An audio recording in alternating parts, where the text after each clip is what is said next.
our land. Biafra, our nation. Biafra, our land. Biafra, we are fighting for a nation full of love. Our nation, Biafra love. Guiding up hope and peace and joy. Our nation, Biafra love. No matter what you have or where you are. Our nation, Biafra love. Everybody, let's come together. Our nation, Biafra love. No one is to be rejected. No one is to be neglected. No one is to be defenseless. All in Biafra land, oh. It's time to give justice a chance, so and reject the evil ones. Restore our nation, love. We are fighting for a nation full of love. Our nation, Biafra love. Guiding up hope and peace and joy. Our nation, Biafra love. No matter what you have or where you are. Our nation, Biafra love. Everybody, let's come together. Our nation, Biafra love. We are supposed to have peace. No more oppression. Nobody will rob our children. The future and riches. No more games or politics. Just love and equality. Hope for humanity. That's how it's supposed to be. We are fighting for a nation full of love. Our nation, Biafra love. Guiding up hope and peace and joy. Our nation, Biafra love. No matter what you have or where you are. Our nation, Biafra love. Everybody, let's come together. Our nation, Biafra love. We are one strong family, one people. We are one strong family, one people. We are fighting for a nation full of love. Our nation, Biafra love. Guiding up hope and peace and joy. Our nation, Biafra love. No matter what you have or where you are. Our nation, Biafra love. Everybody, let's come together. Our nation, Biafra love.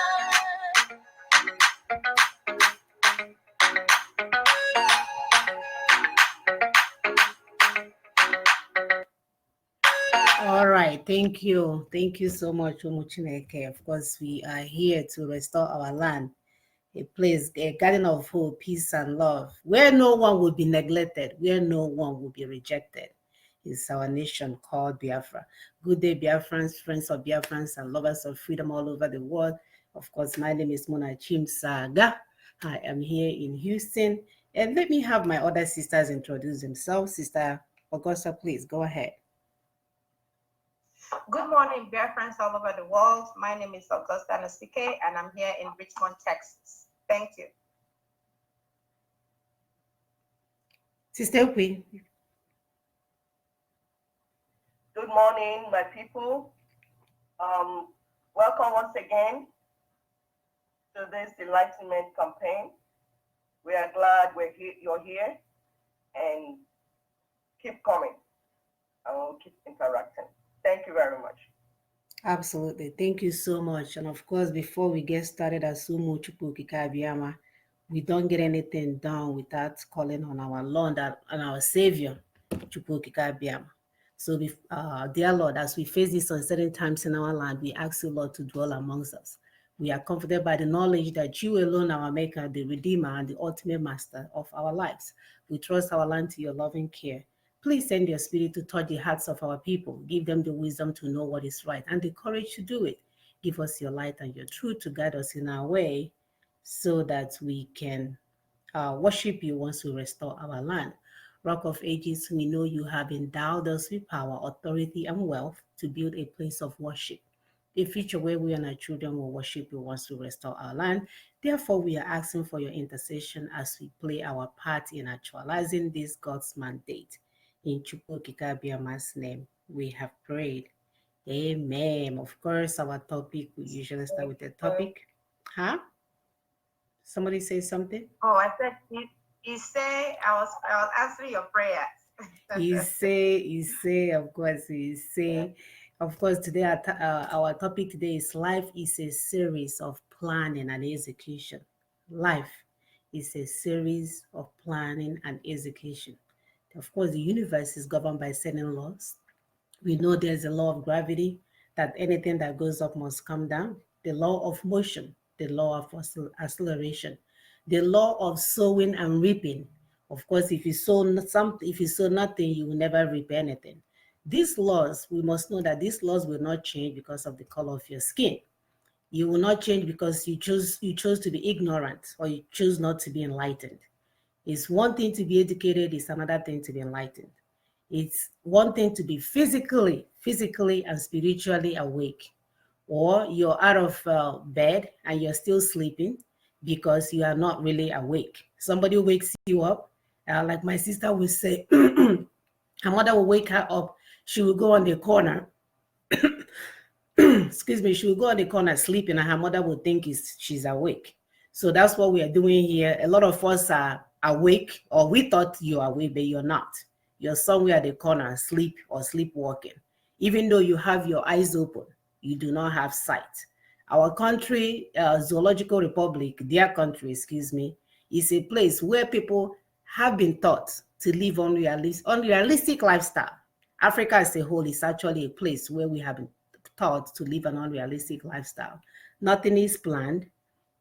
We just live and wait for the will of God to happen in our life. Chi will bless me, Chi ga-azụrụ me, and not having any plan in place.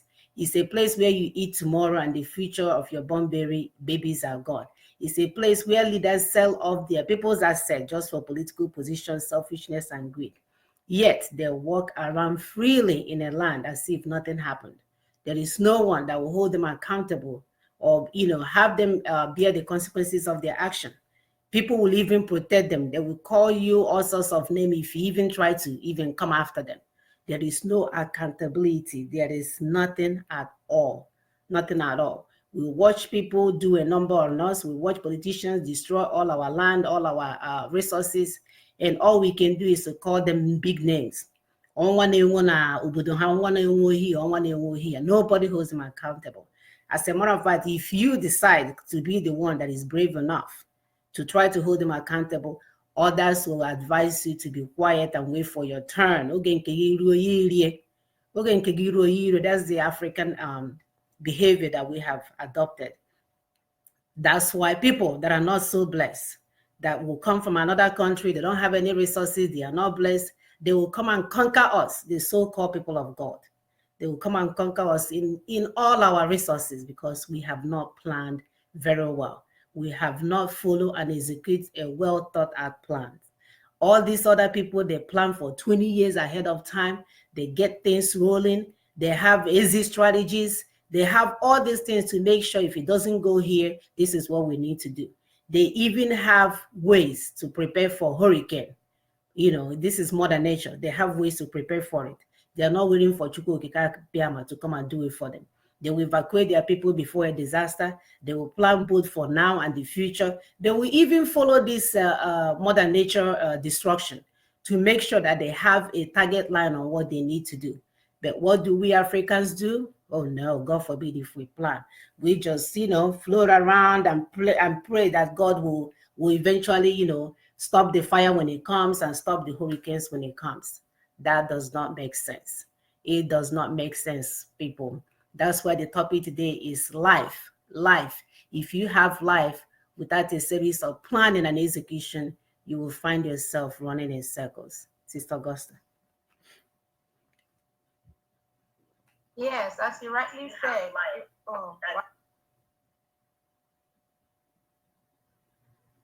I am so sorry, fighting with technology. Too much of it. Thank you, Biafrans, for listening. As you rightly said, if you have plans and you don't have how to execute it, then actually there are no plans anyways. So I'm going to tell us a story about the drowning man. Once upon a time, there was a big flood. A young man got stuck in the rooftop of his house because the entire place was flooded. He was praying to God for help. Soon, a man in a rowboat came by and told the man to jump in. The stranded fellow said, "No, it's okay. I'm praying to God and he's going to save me." So the rowboat man went on. Then a motorboat man came and told him to jump in. The stranded man said, "No, thanks. I'm praying to God and he's going to save me. I have faith." So the bottom man went on. Then a helicopter helicopter came by and the pilot shouted down, "Grab this rope and I will lift you to safety." The snooded man again replied, "No, thanks. I am praying to God and He's going to save me. I have faith." So the helicopter man reluctantly flew away. Soon the water rose above the rooftop and the man drowned. He went to heaven and he exclaimed, "I had faith in you, but you didn't save me. You let me down. I don't understand why." To this, God replied, "I sent you a rowboat, a motorboat, and a helicopter. What more did you expect? We have had phases in this struggle for freedom and sovereignty, yet people are waiting for others to bring wine and beg them to join." So at this junction, I'm asking everybody to join. It's a story about a man that keeps waiting on the Lord, even though the Lord has severally put in place so many things that would make him, safe, get to the next level. Mm-hmm. Help was rendered at every case. First, the rowboat, second, the motorboat, third, the helicopter. He ignored the help that God has rendered, has shown him. But he's waiting for the time. He's waiting for the time when it is all these terminologies, we keep using them because our people are fond of, "Don't worry, my God is here." Your God was already there telling you, use the rowboat, use the motorboat, use the helicopter. But you ignored all that help.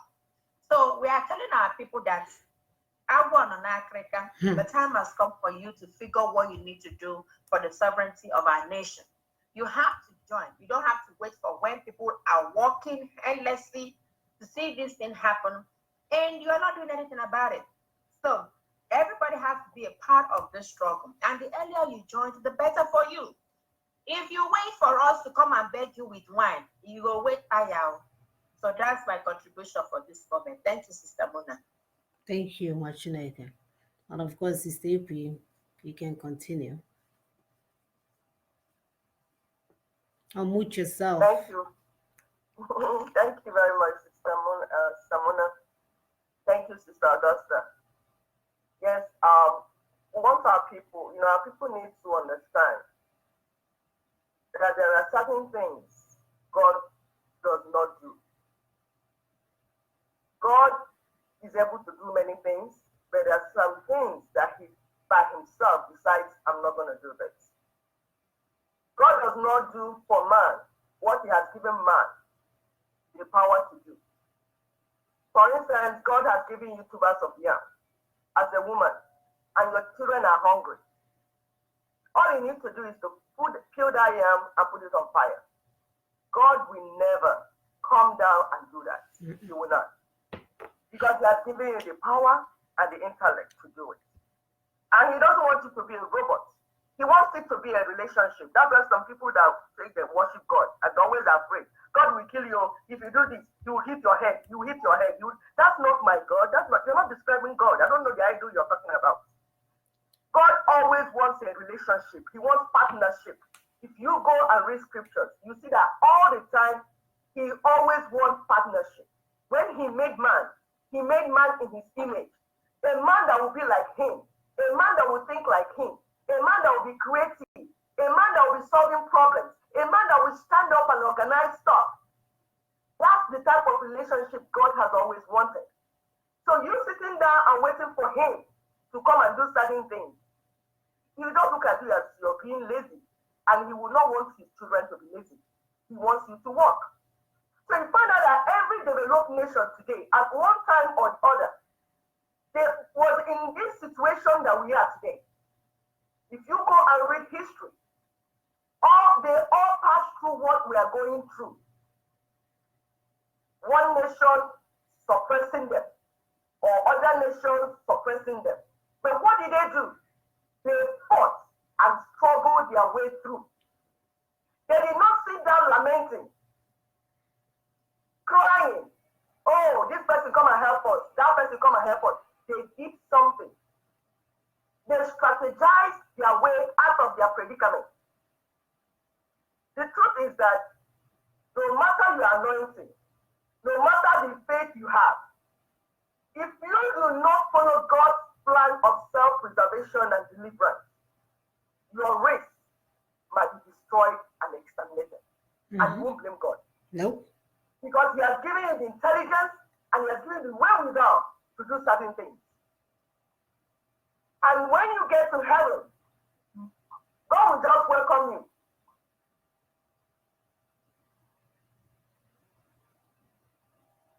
As his stupid child that never made use of the ways of escape he has sent to her. For example, Joseph in the Bible, he received prophecy of having to save his people. But he still had to go through some training and skill acquisition that will help him function in that place of blessing. So it's one thing for God to bless you. It's one thing for God to tell you that I'm going to bless you. But before he blesses you, he will want you to acquire certain skills that will help you to function in that place of position. So Joseph had to learn to be guided by rules and regulations. He said that's how, and that's the only way God is able to make what the enemy meant for evil for Joseph to turn around for good. No nation is saved by being nonchalant and lackadaisical about their destiny. No, you must sit down, make plans, and execute them. That's why we say that life is a series of planning and execution. As you're waking up, you're planning. I'm alive today. What am I going to do? You make plans to survive today and you execute them. That is the only way that people stay alive. Thank you very much, my sister. Right. And we must be intentional and strategic about what we're doing as people. You know, we cannot afford to do things out of sentiment or emotional outbursts. I know here in America, if you come here without your cry, even self, they'll start looking at you as a criminal.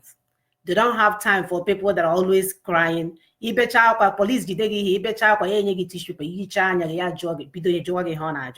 care if 20 people died in your house. They are not interested in your emotional outbursts or sentiment. So, of course, that does not live long. It does not give you emotional outburst does not give you enough energy to do what you need to do. All it does is to render you weak and actually make you a victim. That's all it does. Our enemies, they are not relenting. They are not relenting what they are doing. They are coming with their evil plan, despite our lamentation, despite the time that we have put the word on notice over and over again. The word that you're putting on notice is the one that is doing all these things to us. They seem to be deaf and dumb. It's always good to have a plan B. It's always putting the word on notice and lamenting and doing all these things that we're doing is not it's not strategic at all. So what do we do if the word does not answer, or if they do not answer even on time? What do we do as people? What is our backup plan as people? As individuals endowed with wisdom and intelligence, what do we have to do to save ourselves, our families, and our communities? We are bigger than these people. We have to plan and execute. Nothing. What is our timeline? Where is the plan? How long are we going to go from point A to point B? Is everybody on task? I have people in here. Everything in America here is goal-oriented, time-oriented, task-oriented. You don't get to exist in vacuum and be calling on Chukwu Okike Abiyama. Please, Sister Augusta, go ahead. Yeah, that is so true, Sister Mona.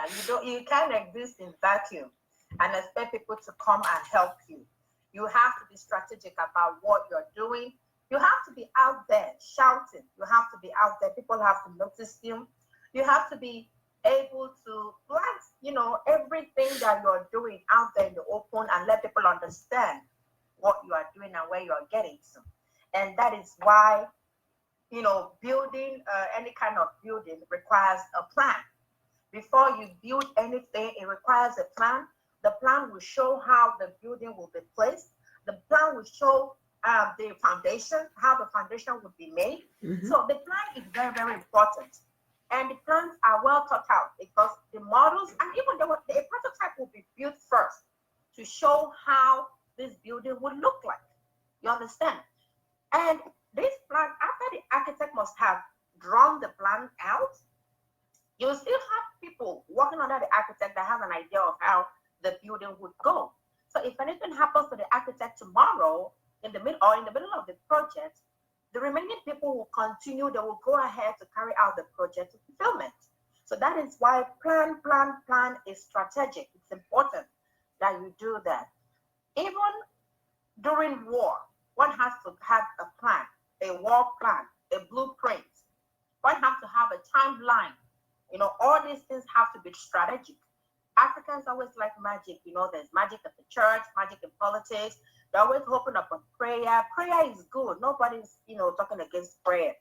But the truth about it is that prayer without work does not make sense. It means you are doing whatever you are doing in vain. So there have to be so many things that is concrete on the ground. If there's nothing concrete on the ground, the developers wouldn't even know how to go about it.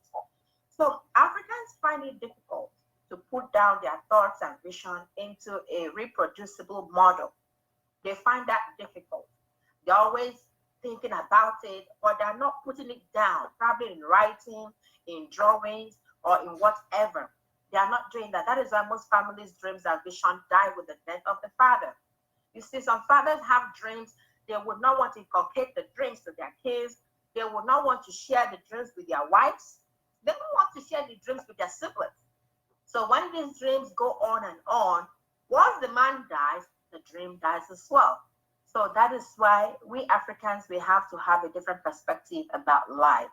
We need to do that because planning is very, very important in what we do. Most family businesses, they die with the business owners of the father. Like I think in those days, we used to have this little food transport in those days. Immediately the guy died, the business died as well. There was no lineage. His family could not continue. Probably he didn't allow his wife to know about the details of the business. He didn't get his children involved in his business. So things like that, our people, I don't know. Once the man died, the business died with him. So like in other countries, especially in the United States, we have, Coca-Cola, for instance. Coca-Cola still sells tomorrow because the ingredient will probably pass down to the next generation. The Americans always think of the next generation. You see this Mary Kay Cosmetics. When the owner of Mary Kay died, people thought the business was going to die as well. But guess what? I've been a consultant, Mary Kay consultant for almost 12 years or 13 years. And guess what? The business is still going on, even though the owner of Mary Kay has died. So that is how we need to start integrating our people, getting our children to know about our wealth, and teaching them things so that it would extend to the next generation. We have to be forward thinking, you understand? Forward thinking about the next generation. But our people don't do that. We do not make concrete plans for our children, not to talk of our great-grandchildren or our grandchildren. And this leads to untold hardship, difficulty for the family to survive because there is no backup plan in place for the children. Here in America, there is a plan A, which everybody would listen to. And there's also a backup plan, a plan B, in case plan A fails. And trust me, there's a plan C, there's a plan D, to the plan Z. Because if anything does not work, all they have to do is take away a factor, add a different factor to it, replicate it, and see how it works. So that is how foreign country works.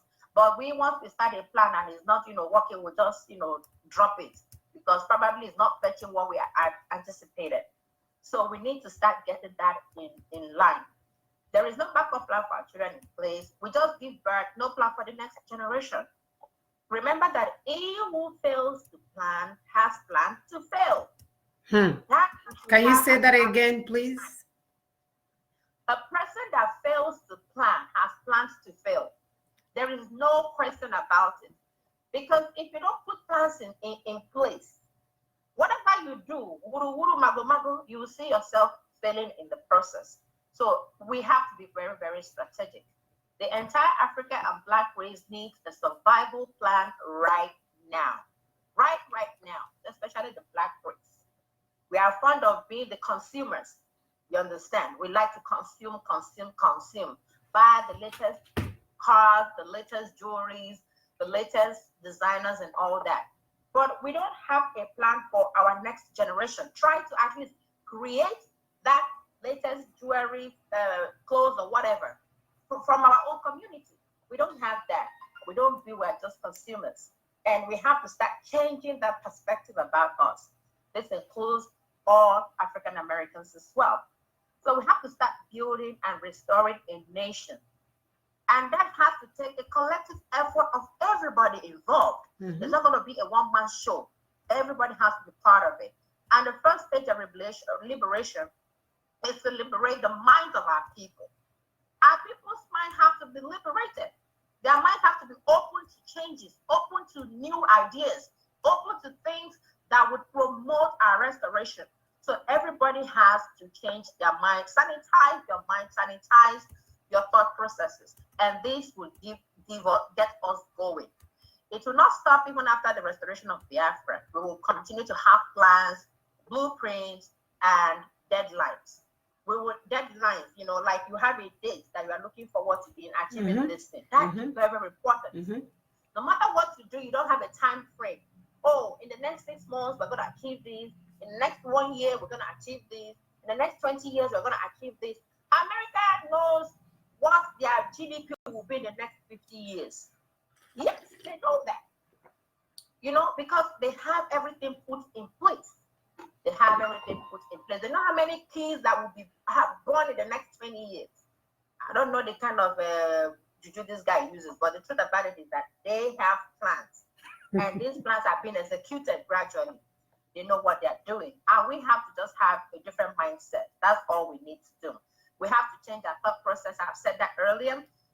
The pattern of thought that we put in will put us in trouble. So instead of us, having the old ideas, we should be open to new ideas so that our plans can be can go smoothly.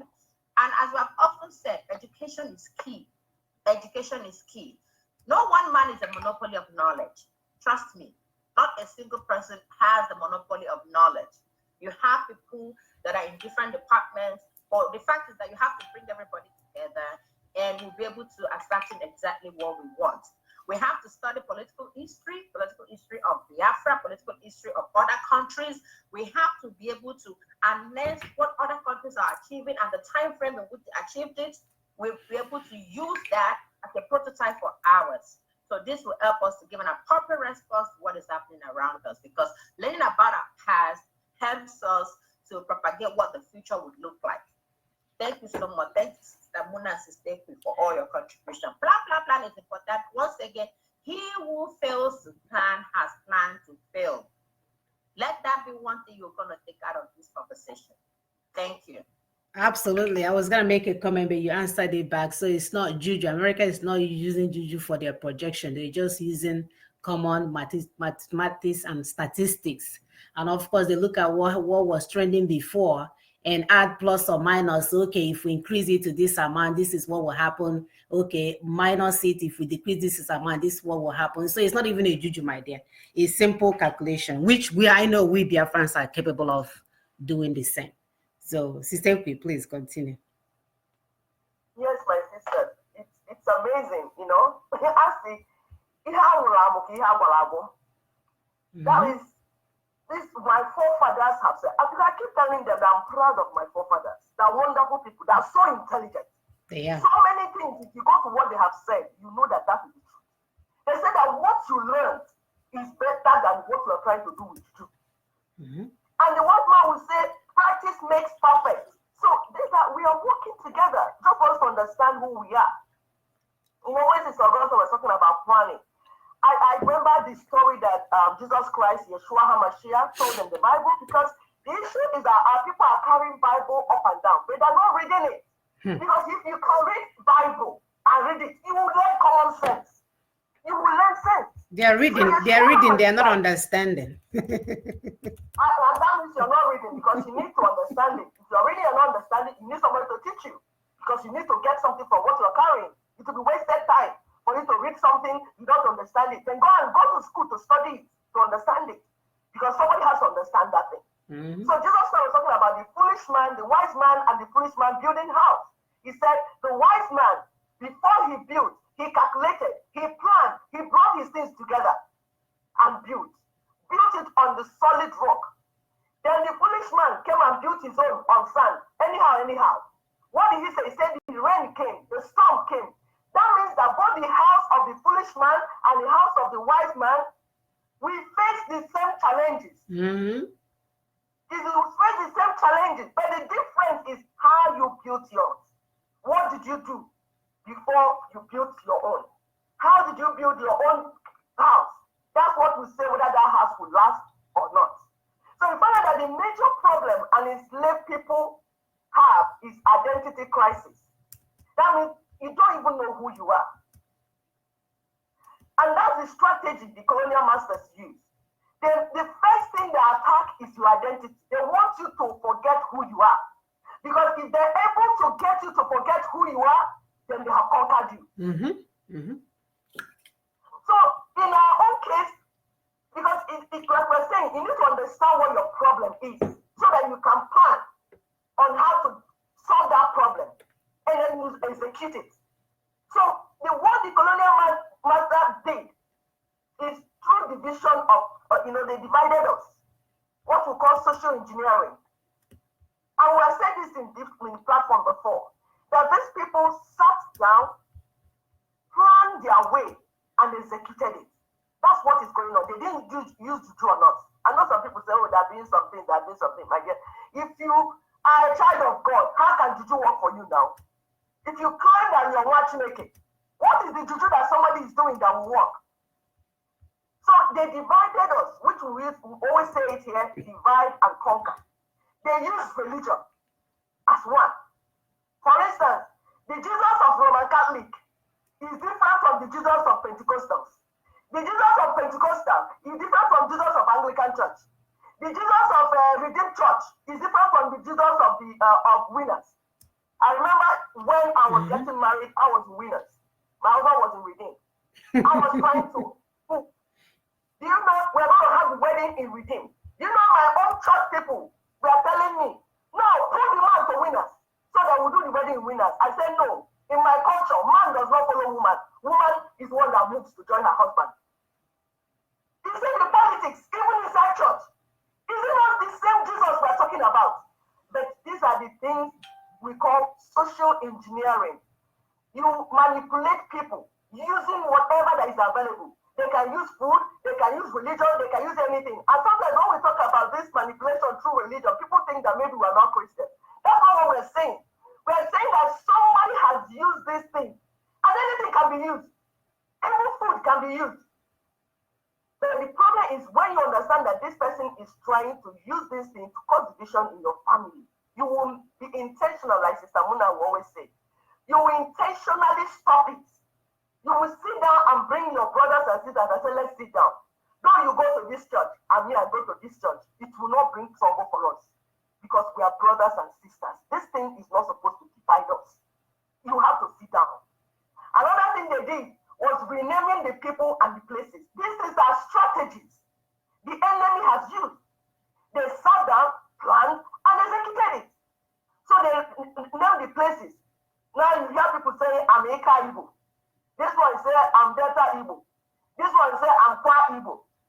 We will have Hausa Igbo.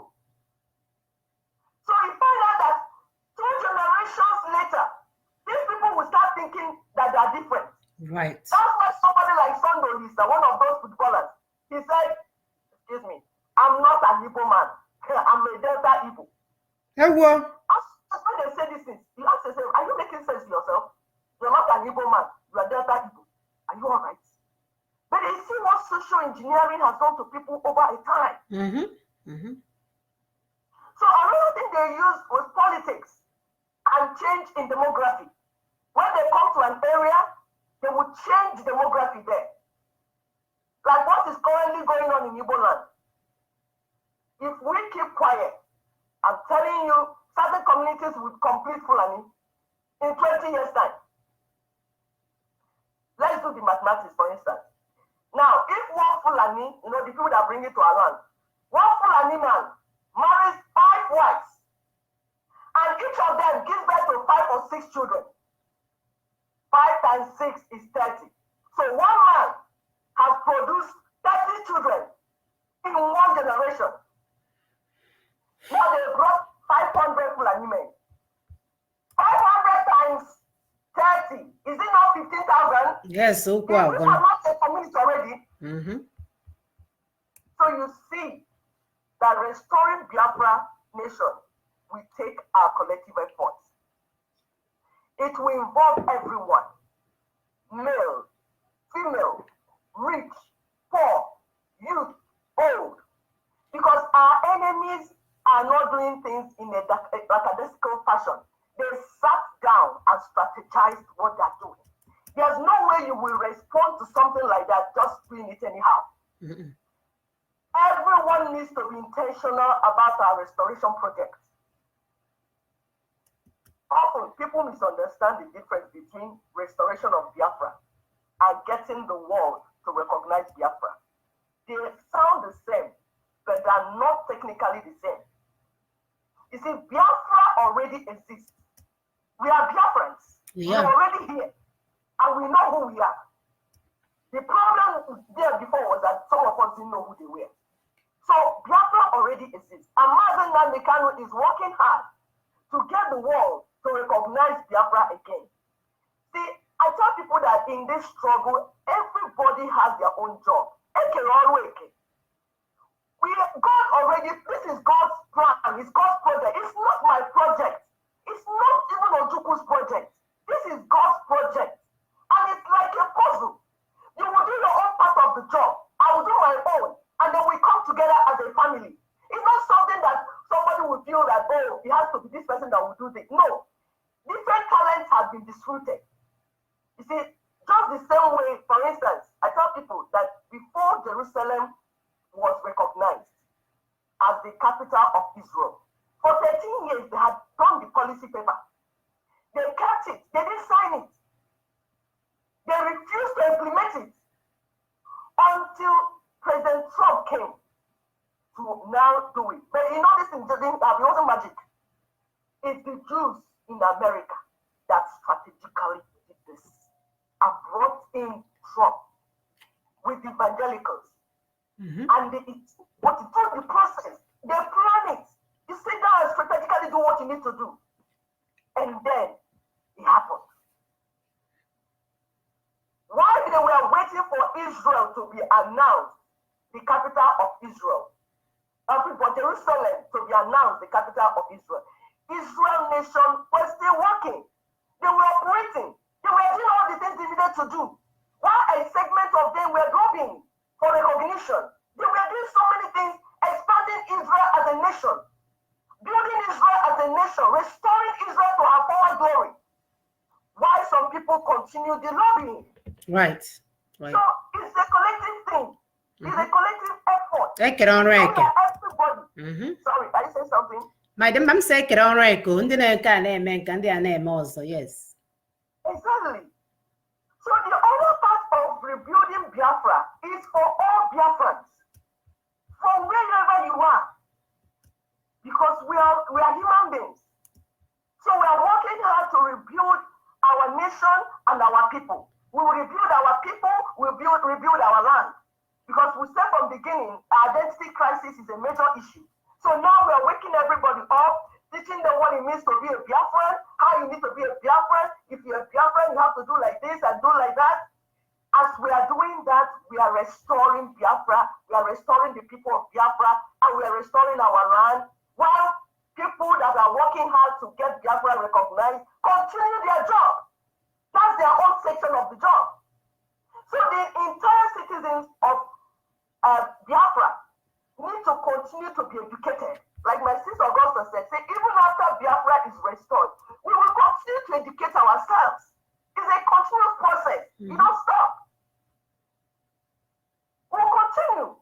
So when you need to go through social, political, and economical rebirth, because you're going to change from what you used to be. Before, you used to be a slave. So we have characteristics of a slave. But now we need to now bring you out, teach you socially, politically, and economical ways how there will be a rebirth. And then there will be a development in those areas. You see, when you now become strong, then you can liberate others. So you find out that we need to do these things by ourselves. We can't wait for EU, UN, all these things to come and do it for us. Mm-hmm. When a man is liberated, that's the only time he or she can become productive and will not help to liberate others. It starts from the mind, like Sister Augustus said. So we are here, my people, to help wake us up and make us conscious. Because like Sister Munda described, you might be awake, your eyes are open, but you're not conscious. You're not one in the bed, you have not moved to stand somewhere, but you're still sleepwalking. You're not conscious yet. So we prepare ourselves because it's like a marathon race. Building a nation is like a marathon race. People, it depends on energy for you to, it's a long walk. So you need to get enough energy to go through the whole process. So if you will stop, so we start fast, so we start slow, but we are going to be in the same race together running. So we don't want our people to be operating from emotional outbursts. You know, we want to be calculating whatever we're doing, calculating, be bold and consistent, be tenacious with the response against evil because they are coming to us. So this will enable us to do whatever we want to do. We do it very well, not anyhow. So there's need for economic power and might, prosperity for the people, skill acquisitions. These things are things we need to go and do as individuals. You need to go and sharpen your skill. You know what your talent is. You know what Kokirama has put in you. You need to sharpen those skills. You need to acquire even new ones. You need to start dreaming for the nation as an individual, as a family that belongs to Biafra. So you need to start preparing. You might even have to learn a new trade. Because of this struggle, some of us might not be able to work in certain places anymore. It's just a temporary thing. That means you need to learn a new trade. You need to acquire a new skill for you to survive as an individual, for you to survive as a nation. So we wake up to our responsibilities as a people. All of us. You do your own part, I do my own part. I don't know what you need. I don't know the skill you need, but you know the skill you need. So you go and acquire it. You see, that's how we are collectively building the nation Biafra. Thank you, Umuchineke. Thank you, my people, for listening. All hail Biafra. All hail Biafra.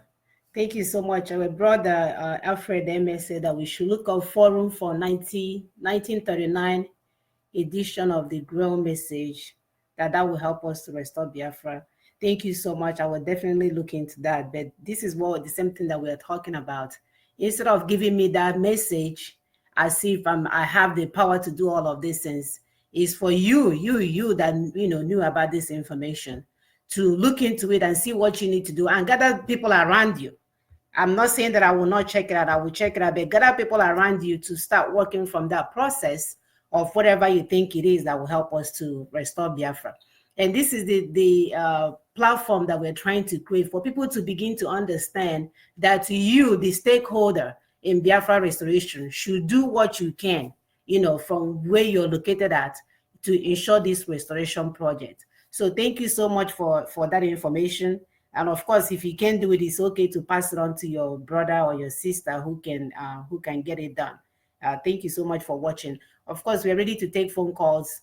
We will try to take phone calls after the first hour.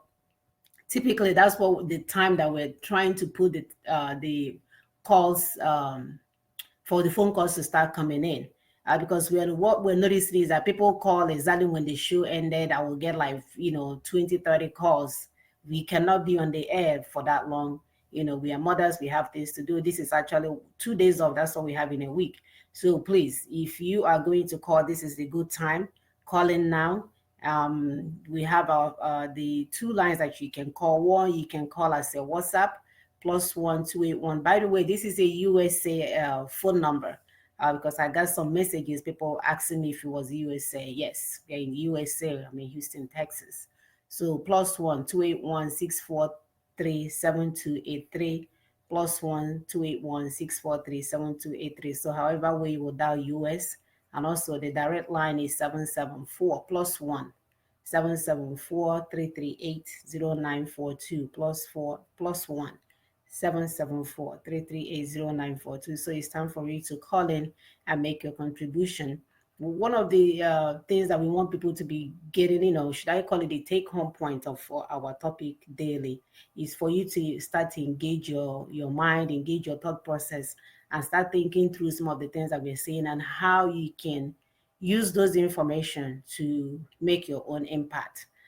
We love our brothers and sisters. They are very grateful people. They always want to thank you for all we are doing. Thank you so much for that. But we want you to go beyond thanking us. We want you to go beyond it, that sharing that information. If you have been thinking a certain way before the show and the show have changed your mindset as to how you're thinking now, share that with those around you. Those are the thank you that we need. Those are the testimonies really for those of us that belongs to churches that we are looking for you to say, oh, this, we even talked about marriage. A brother called and say how he looked at things differently. Those are the thank you that we need. Just merely thanking us as your mothers and your sisters and your aunts is not good enough. We've passed the stage, we've come of age now where we should be doing more than that. Thanking people is okay, because that's what we do. We Biafrans, we love to thank people, but go beyond that. Go beyond thanking us. So again, our topic today is life is a series of planning and execution. Without these things in place, you are wasting your time. You will be running in circles. You will be stopped and you won't know where to start. That's how you will see a rich man will die and his family will start suffering. And this is someone that you thought have made it. I remember growing up as a child, this guy that drives gongoro, or a loss of gongoro then. Do you know when this guy died, the wife and the children, they had to move back to the village where he from with all the gongoros. So it comes to lack of planning. And he has a son who they enough age to, even if you don't want to show your wife, because if you maybe, oh, one on a child, okay, boogie, right? You can share with your son. Because we can tell historically that whenever something happens to you, or when one nigga working again, and the buna, can you say they will take from the woman and want her to die. So planning ahead of time so that your offspring will survive. It does not make sense to you that you got a lawyer more, and then when you pass on, it will be your brothers that will take on the resources. Call out your name and where you're calling from. My name is Ojim Madison. All hail Biafra. All hail Biafra. Yeah. Yes. What's your contribution for today? Biafra. Yeah. My contribution is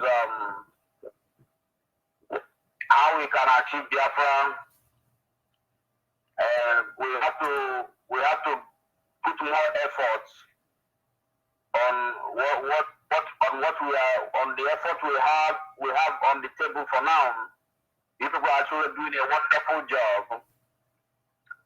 But we need to put more effort. We need more people, more hands on the deck to sensitize our people, because the problem is actually on the brain of our people. You know? Yes, dear. Go ahead. We're listening.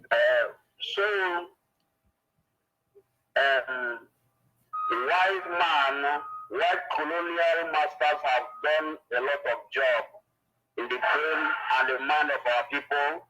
So, but through sensitization, through all these talk shows, I believe the eyes and the mind of our people will begin to open and be liberated. Mm-hmm. You know? Right. So, based on talent on what to build Biafra, I think Chukwu Kabiama have bestowed a lot of talent in the people of Biafra. Mm-hmm. That is why our leader Mazin Namdekono said that we are not going to go to school to get information or knowledge on how to develop Biafra.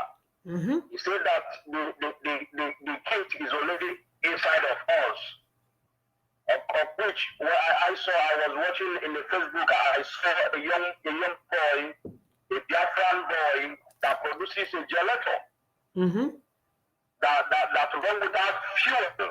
Mm-hmm. You see, so but one thing that came into my mind is that I say that, but Fulani government will suppress this great talent.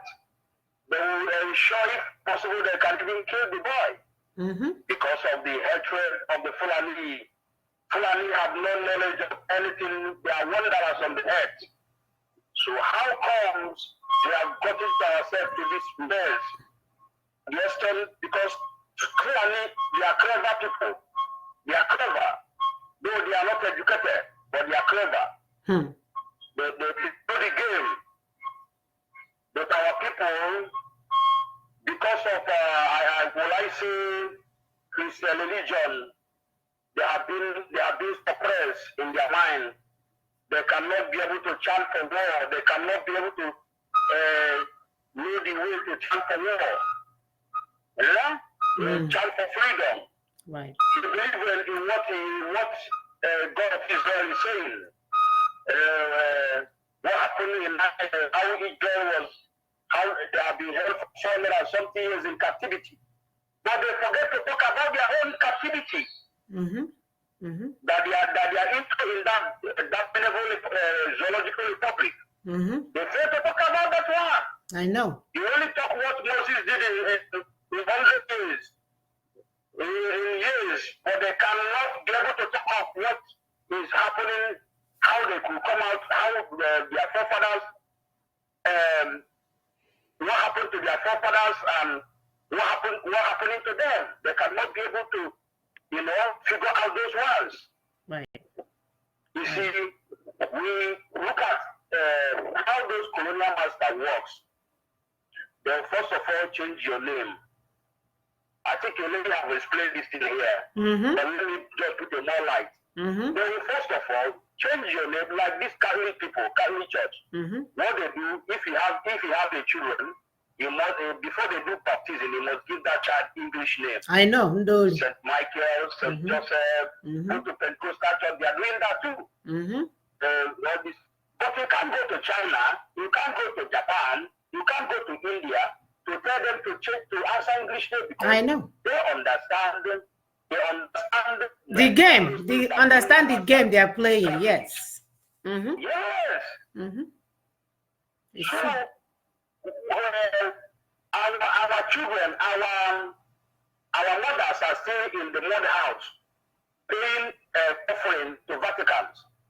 Why the Vatican people are using that money to look to Fix their country, and even they use marijuana to chill over the weekend. And I go marijuana and red wine to relax.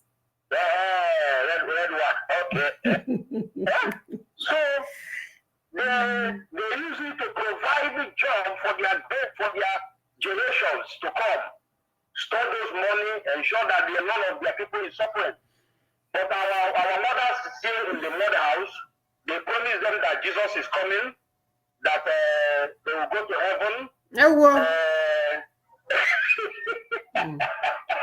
It's crazy. That is what they promise them. It's crazy, my brother. It's crazy. It's crazy. Whereas they're enjoying their own heaven here on earth. They're enjoying their own heaven here on earth, and they want us to die before we go and enjoy our own heaven. Unbelievable. And we bought it. And we bought it for years. Yes. It was Very sympathetic. sad. It's sad. Everywhere is tired. Constant electricity, good road, good hospital. When accident happen, you will see ambulance will be there in a short while. Security inside, they're using the money they are generating from Africa, taking care of them, promising our people heaven at last. When you go to Yeah. they will tell you, I wish you heaven at last. It's sad. It's sad, my brother. Your phone is vibrating, so we have other calls. Thank you so much for your contribution. It is sad. Thank you so much. Thank you for watching us. Yeah. Thank you. Thank you, sir. All right. All righty.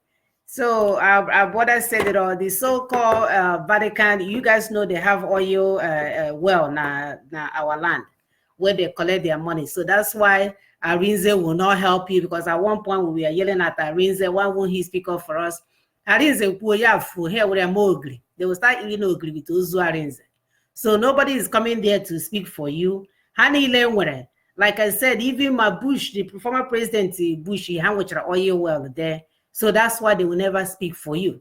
And this is why we are asking everyone to start working from their neck of the wood to declare Biafra. Don't wait for anybody for you to say, oh, this is it. Oh, when he name like my sister name before. Yeah, well, my brother opened up a barber shop, or a cousin of mine opened up a barber shop in Scotland. Boy, Biafra. Guess what? We had a tiger ad in our Scotland newspaper, Biafra, for the barber shop. People will start seeing it. So these are the things that we have to do to be strategic. Because all these people you're putting on the notice and putting this one on they don't care. They are the one doing all those things. In our children, that the CIA in America, that now Boko Haram are the ones that the Nigerian government are the ones that are funding Boko Haram. Yet they are giving them funds, they are selling ammunition to them, they are doing all kinds of stuff with them. And then we turn around and put the same people that are funding these terrorist acts and putting them on notice. My people, we have to tell ourselves the truth. I got go 1 year old and stop playing games, because a friend of mine will say, oh, this is my only hope. So marriage actually you will just die there because it's your only hope. Whereas you're not being practical. It will be the problem to solve it. So we have to, you the Biafran, whatever you may have found yourself, start from that neighborhood to start declaring Biafra. Today is Saturday. My husband, I got t-shirt, I got gym. I get everyone weekends. Guess what? On your here, some of them will run, some of them will have this thing to come and ask questions. You got on a gym, but somebody will give you every day, every weekend, and whenever you're coming, they will say, what is this Biafra? So that it will just be a conversation starter. Any way you can get it going, whether you want to put it in your car, on your car, whether you want to even paint your damn car Biafran color. This multi-color one. What is this car about? So anyway, anyhow, we've talked about Biafran Air. If we have brothers and sisters out there that can afford it, please get that jet and put Biafra Air on it. You don't need permission from anyone. We want to sell Biafra to the world because we are waiting for AU. We're going to meet them. We're going. Honey, they will stake their stakeholders na Biafra land. How many resources? Yeah. And the same thing kind of our this thing the American in the courts that was fighting with them. They abandoned them and said, oh, you all figure it out. We are going to fight for American interests. So American interest means if your life is on the line and you're going to die, they will choose American interests over the lives of your people. So do you see why we cannot wait for this person and that person? Not that we cannot continue to lobby them. Like my sister Ukwi said, no you see any onye do any name care for that side. But now I will jump on and make this on and make that. Let's start building that thing, working towards that center, because we are trying to get to a center. Onye ka sheba na aron na bidin ke sheba na aron. Onye do anya na eme nke ọ na-eme. For us to go and sit, I got AU Akwaka, I got AU Akwaka, I got this one Akwaka. Gini ki underground from the, and you don't have to come and say it on Facebook, by the way. Gini ki from behind to ensure that our land is restored. Immediately accept. Or are you there still singing praises? Because that's all we like to do. I remember taking my dad to a doctor's office. My father actually get the doctor. Doctor said, please, now here in Amazia. Or what can another thank you. That's what we do. We are very grateful people. But that is not working. That make any thank you guy. Once I have no one has to thank you. Hey, for how many here and she next time jail. They won't remember that they helped her the other day. So let's stop being emotional. Let's stop being sentimental. Guide this strategic about whatever we are doing. And that strategy means that you, the listener, you, the IPOB member, you, the Biafran, you, the one that doesn't even believe. However way you can start singing the song, however way you can start selling that Biafra brand. Please go ahead. Sister Augusta, go ahead. Yes, Sister Muna, thank you so much. You talked about America with the Kurdish and the Turkey and the brouhaha that they're having over there. The truth about the matter is that self-interest is important. Self-preservation is the key. America has looked at it critically, and they feel that them pulling out of court is for their own best interest. Because that's what matters. America first. And that is what it is everywhere. Everywhere you go, you even being a naturalized citizen, America first is imbibed in them. They are taught in school. They are taught in school. There's Pledge of Allegiance. There's this. They are taught, our kids from kindergarten are taught to look at that flag and pledge your allegiance to the flag. You are practically kind of like worshiping the flag. Because guess what? It is called self-preservation. Absolutely. America wants to do that impress America. Even if it means that the lives of your people will be wiped out. If that life doesn't pertain to American interests, how wipe it out? Now I get behind that. You will not see them. And as I was having issues with some people on Facebook, now why don't I love Trump? I said I love that guy crazy. But the truth about it is that if he gives me Biafra, if I'm going to be cleaning his office, I'll come and do that. That is how passionate I am. Because guess what? He has to protect America's interest first, anywhere. And that is why we cannot just put all our hopes. I did not see what is going on. For crying out loud, they're seeing the killers. They know who is financing Boko Haram.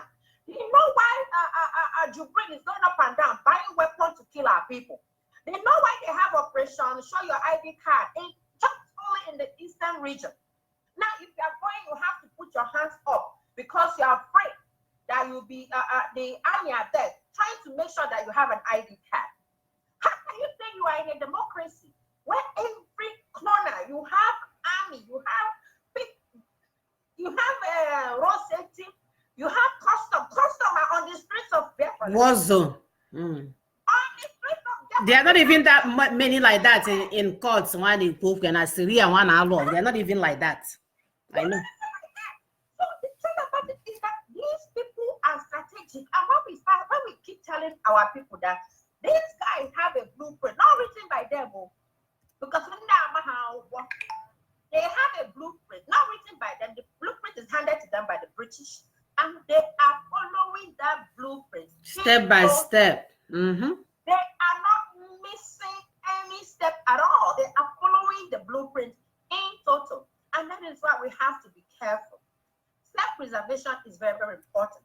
We need to start selling Biafra. If you know how to sell it, sell it. It's for you and I. It's not just for me alone. Go out there and start selling Biafra.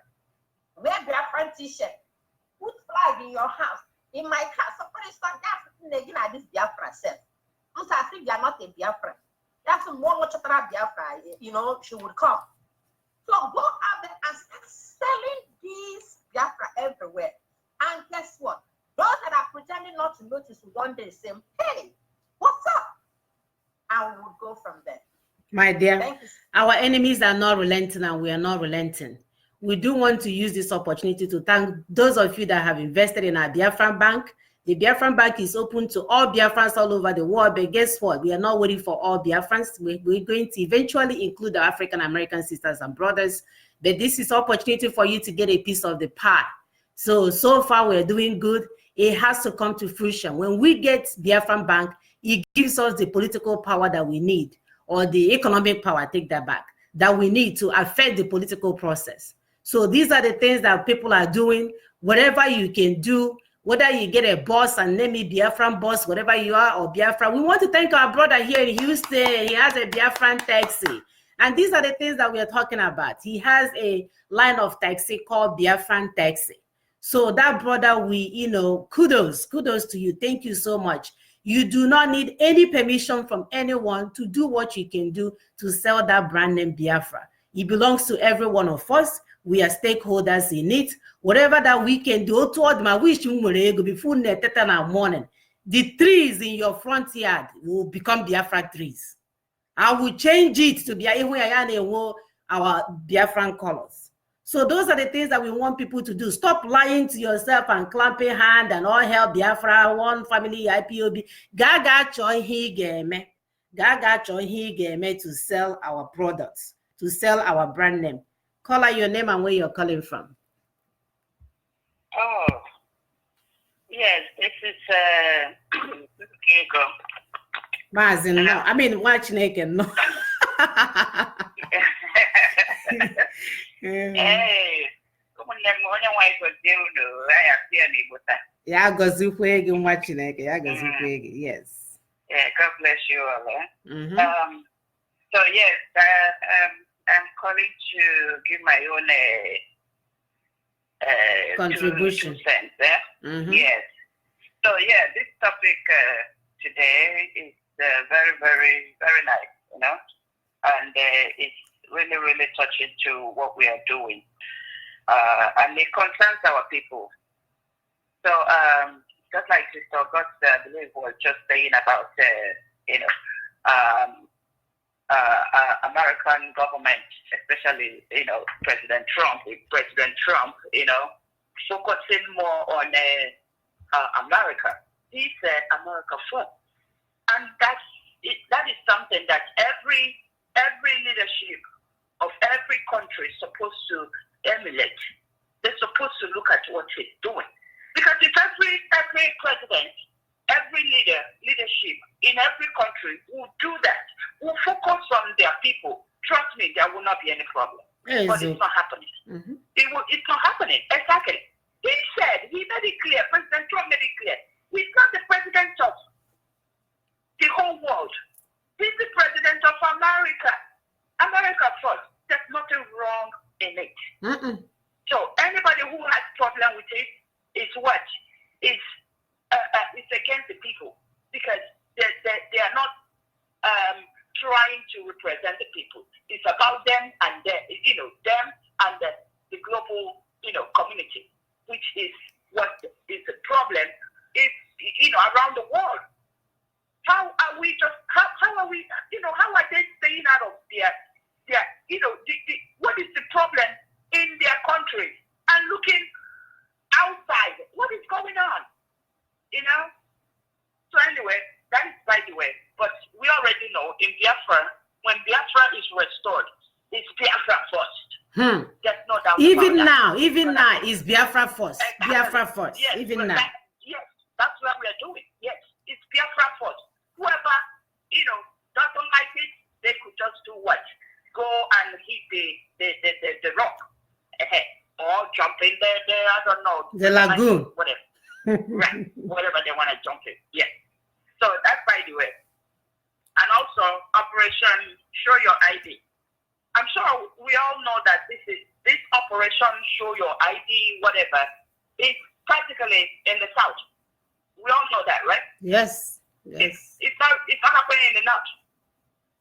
But this guy called Joe Igbo, I don't even know where he came from, and I'm sure he's not fully, you know, born by, you know. Yes. Who knows? I don't know. Mm-hmm. Joe Igbo, whatever. I'm sure he's the one. He supported it because I just read an article or whatever he said, a comment about him saying yes, he supported it. There's nothing wrong in it because that's how they're gonna, you know, be able to identify miscreants. I don't even know who is miscreant. That Joy Igbo say, I'm sure he's a criminal. Yes, there's nothing. What else is he? He's the criminal. He's the miscreant. You know, he's already identified as a miscreant, as a criminal.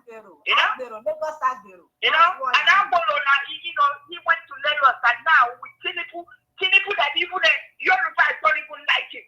You know, he's looking for to be. Okay, Roland, he's trying to get his cut, my sister. You know, that's the African mentality. Okay, People presidency. No, he could be Nigerian presidency. We don't care. He can be the governor of Lagos. We don't care. Then he stay away. And the so-called our organization, what is it? I haven't read anything or heard. Why they are dead?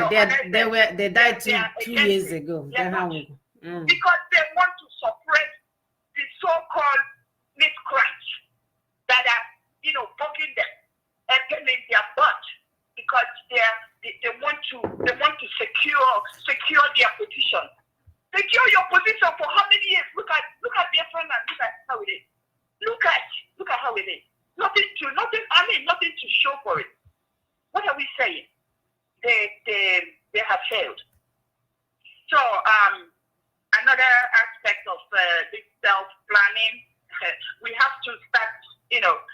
training our children. Let's go back, to the root. Family unit. Okay? Family unit. We need to start working on our family unity in the inside, husband and wife. Not husband and my in-laws and my extended woman. No, husband and wife. I think one problem is that, in Africa, I don't know, in Africa as a whole, that thing about the husband and wife. That husband, they always think it's about, it's my kingdom. If whatever I said in my kingdom goes. No, the wife is like excluded, like every other person. That is so wrong. That is so wrong. And the same man or man in the family who, he just want to, be controlling and setting the rules. But when it comes to, and he will, sleep with the woman and have 10 children. The same 10 children, he doesn't care about them. It's the woman that will be, racking her brain as to how to feed those children, how to raise them, how to make the best out of what she has and what she could do. What is the man doing? Nothing. It's sad. Contributing just nothing other than controlling. When he comes home, there's food and the children will be bowing. What are we doing? What are we doing? Nothing. My dear. That's how those children will go out there begging or fall into wrong hands. And tomorrow we will start crying. So our men need to step up. I have to say it because myself, I have boys. I'm training them. They cannot, if you don't, act like a leader, your wife will take that position, and you have to. So what have you done to yourself? You have subjected yourself. You have lowered yourself. So when you want to make a decision, I'm not going to follow you because you don't know what you're doing. My dear, it's so funny you said that. Yes. Okay. Yes. Yes. Yes. So, and then that brings me to selfishness. Look at what happened to Anisha Market. Okay? It's all about my store, my business. And that takes their attention away from now looking outside and saying, oh, this is my business. What if there's, this is my store? What if there's a natural disaster or they don't have that planning that we're talking about. That's what's lacking. Too much stuff. They're so self-consumed that they cannot, think outside the box. You see, that's the problem. So our people, my people, it's about. It's still early to start planning, strategizing. Natural disaster is there. It's reality. Look at Timbuktu. What is Timbuktu? Erosion. It's all over Biafra land. Are they planning on what to do about it? No, it didn't affect my house, so it didn't affect my area. Let it continue. Yes, so it didn't concern me. Just let me have a piece of land, so I could show them what I could do. It's all about showing what I could do. That's nonsense. It's crazy. They are not planning. Look at the flood. Because what? They are not, before even building that mansion, they are not thinking, is there any drainage, proper drainage, so that when it rains, it's not going to affect, my mansion. None of that. It's all about, let me show them what I could do. My dear. This to our people. They don't have a choice, and that is our job. That's why we need to point out these things to them, so that if you're not already using this strategy, we don't want to be living by the grace of God anymore. Grace, your by now, the way you guys are so needy. And God, this is so fair that He will be giving just in Africa grace. Then only China will be doing work. Yeah, in Africa grace. Is that what He came to this earth to do? The grace of God extends all over the world. Everybody's creation. And as a good father, you don't even need to beg for it. As a good father, there is no way that He will be giving grace to onye busara onwe na-achọ grace versus onye nọ na-arụ. Say, Father, I have sowed the seeds. I know you're going to make it grow, and you're watering your seed every day. You're weeding your seed. Guess who is going to get more grace? Father, who know you, I am again how, so he's not a partial God. So he's very impartial. He will lift you up. If you don't do anything, you will, yes, you will be destroyed. It's just that simple. When you're that, yeah. His grace extends to even the what human being out there. His grace extends to every creation, all of his creation. Okay? His grace extends. And that, now takes me to all these fake self-professed pastor, prophet nonsense. It's about time we start indicting them in Biafra land, because they have killed our people. They have hypnotized our people. They have brainwashed our people and brought them to a kind of subjection that they can't even reason. It's about time we start indicting them. They need to close down. Look at Biafra land. Look at the roads. But if those people are making millions, the so-called Pasoka, or whatever his name, the ones I could remember, there are a lot of them, but just say it, we need to start indicting them. My sister, we have said it.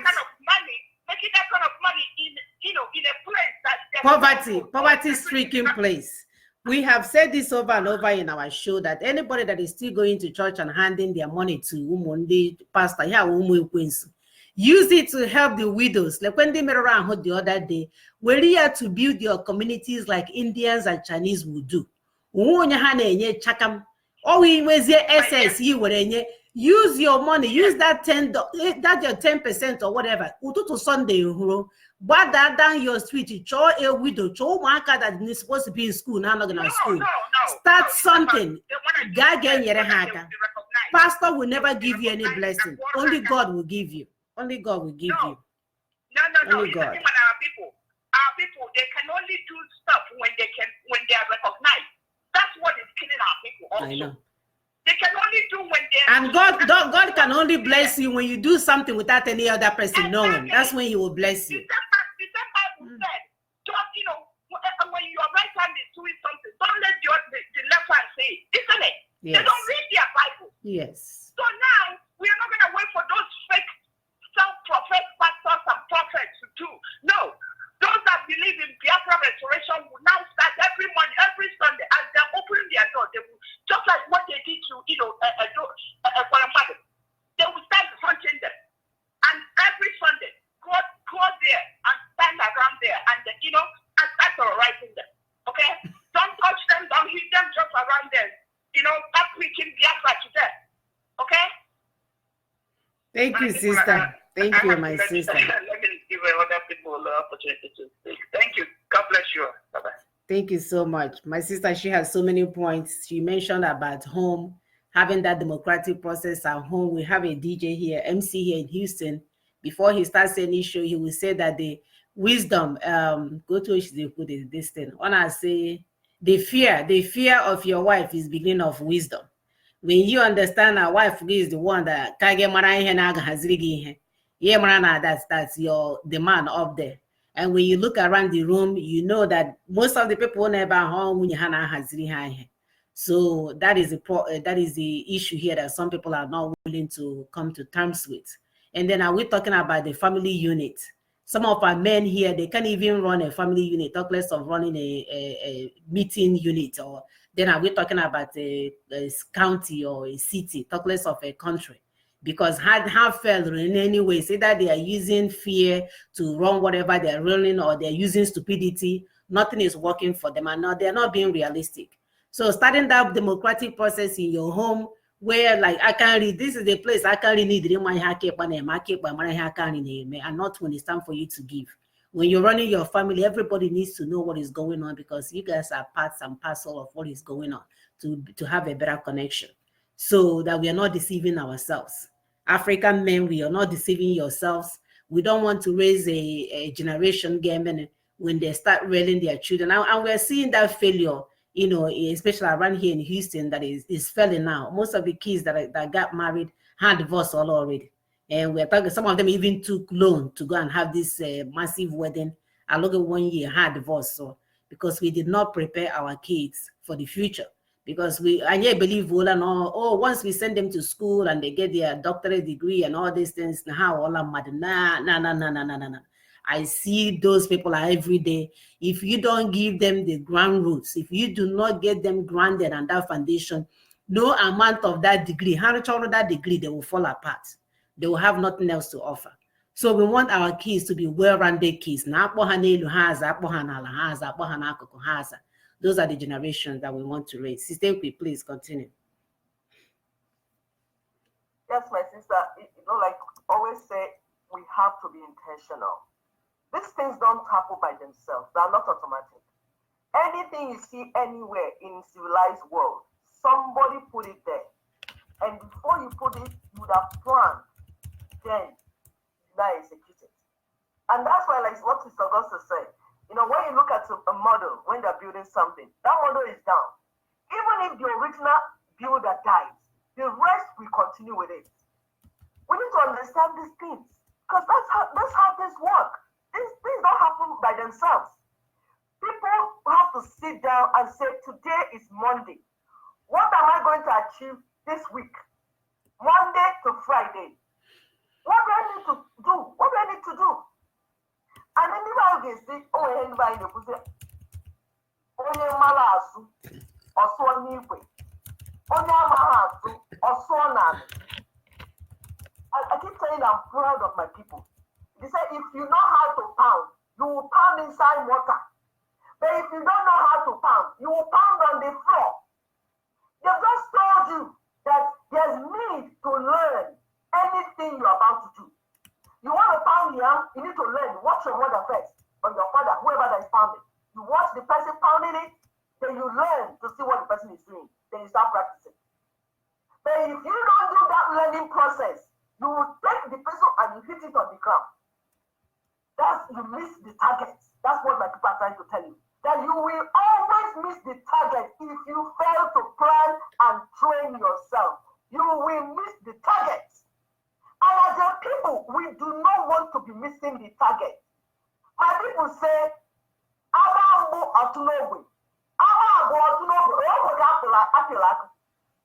we can't afford to continue to make mistakes while other nations are moving ahead. That's as a people. So what did we say we want to do? We will restore ourselves as individuals. Train yourself, equip yourself. Go for those skill acquisition. You want to be a leader, you need training. Even if you are born with the passion to lead, you still need to be trained. That's why when you have a prince is born, the prince does not become a king tomorrow. The prince will go through a process of training in the palace. He will watch his father adjudicate cases. He will watch his mother. He will watch everything. That's training. And then one day he becomes a king. That is how nations are built. And that's what we're calling our people. Please, my sister, tell me when does the call coming in? Okay. No, go ahead. Go ahead. It's important to say, because part of the planning is who does what? When is that person supposed to do it? And where is that person supposed to do it? And is that person capable to do it? Does that person possess the training to do it? That's planning, my people. In anything in life, this is constant. Who does what? You don't just sleep and say, okay, food will come, wake up when I wake up, food will be ready when I wake up. And it's like we're saying, when we look at men and women, you see, God is perfect in everything he has done. He made man. He said, no, it's not going to work. Then he made a woman. And he equipped the woman with so many, some people analyze it, they say that women are like a pack of tools given to men. That's if you look at that concept. So when you're about to work, you need your pack of tools.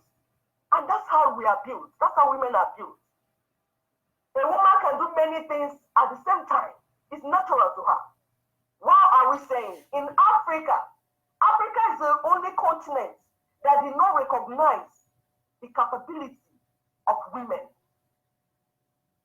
It's the only continent. And that's why we've been in darkness for years. Because there's power tussle. And there's there shouldn't be need for that. We need to work together as a team, starting from the home, like my sister said. In the home, you have responsibilities.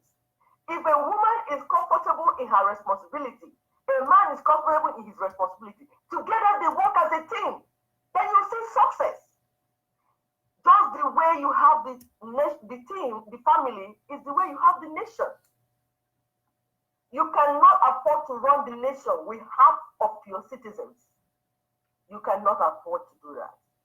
You must make provision for every citizen. This is not war. This is not competition. It's called reality check. Because, like Sister Augusta said, there's no single one person that knows it all. He can make it that way. Because he wants us to depend on each other. Mm-hmm. He wants us to be able to say, oh, my sister, I can't do this. But since you're gifted at it, please do it. Oh, my brother, I can't do this. So we can't continue to lie to ourselves. And success is not something that you wish. It's something that is seen. And then there's something about success. Briefly, one of our Facebook members said, can men call in? Yes. Everybody has a right to call in. So Yes. please, men, women, even kids can call in, because sometimes it is the brain of a child that God actually leaves the messages on. So please, everybody is entitled to call in. Thank you. Go ahead, Sister Ekri. That is so true, my sister. That's why it's called family. The man, the woman, and the children. That's how you build a nation. Everybody must be actively involved. You must get everybody involved. That's the plan of people. If we cannot afford to watch certain people doing it, and we're watching them and clapping for them. It's not that they will not succeed, but it's just that what you need to do in 2 years, you do it in 20 years. You will waste time. And time is a resource that is very limited. We don't have too much of that time. We don't. And every second we waste in restoring Biafra, our enemies are on us. They come in and introduce one thing or the other, and our people are dying. And we don't want this struggle to go south. We want Biafra to be restored. So when the momentum is high, we need to act on it. Somebody calling? Yes. Call out your name and where you're calling from. I'm Victor. Yes, my dear, go ahead. What's your contribution? I'm calling from Port Harcourt. Oh, tutu mama Chineke. You say, what you gonna?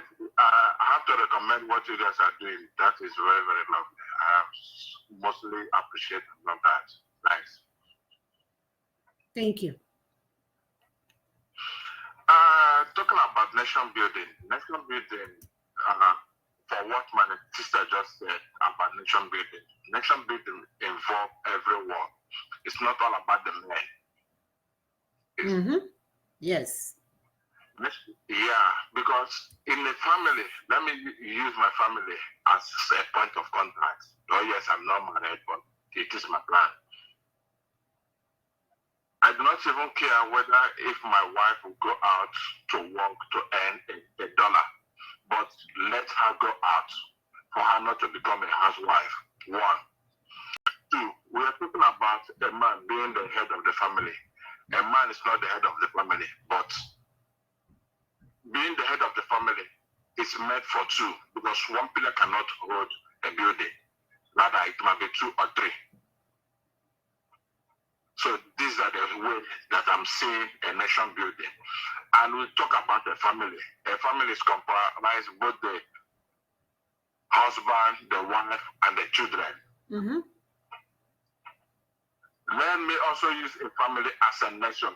If these children and the wife and the husband cannot give something for the family, that means that the family is not building and the nation is not building. We all have to belong, make one another to be.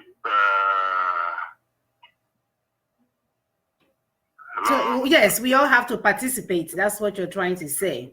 Everyone, everyone is a stakeholder. In order for the family to succeed, everyone must participate. Oh, yes. Right. Yes. That was what I was trying to. Right. Oh. Right. So what our brother is trying to say that, everyone, which we have said this over and over again, everybody is a stakeholder. We don't want any lazy person hanging around somewhere, greeting other people, clapping their hands, singing songs. Whereas you can use that time to go and strategize what you're doing. These people are on our lands killing us. Instead of you to be on Facebook doing all kinds of stuff, go on YouTube and learn how to do it yourself so that unnecessarily, you will know what to do to defend yourself. All this information, my sister gave a very good example as she was starting her, Sister Augusta. She told a story of God, how God made provision for this drowning man to save his life. And he said, no, I'm not going to do it. So let's be smarter than our enemies. Let's use the resources I want. Instead of in now come madon or whatever, if you are now lending out boyke, because I know there's so many of them, go on YouTube and learn how to defend yourself. Learn how to build little things again. Unnecessarily, you can defend yourself. We don't want postings on Facebook. Time I hear posts about data. Guy get where before they catch you and they killing you. Go and use it and learn how you can defend yourself when the time comes. You might be and then hide the stuff. So don't lie to yourself. Don't think like praying or help Biafra, this is gonna do it for you. No, it's just a word. Now if going somewhere, no long, guess who will be in pain? You, not me. Even though we are all hailing Biafra. So protect yourselves, protect your families, protect your communities. You don't have to come on Facebook. A lot of you guys are doing all manner of stuff. When you catch one Fulani man, you come and put them on Facebook. Are you insane? Do they put you on Facebook when they deal with you? Every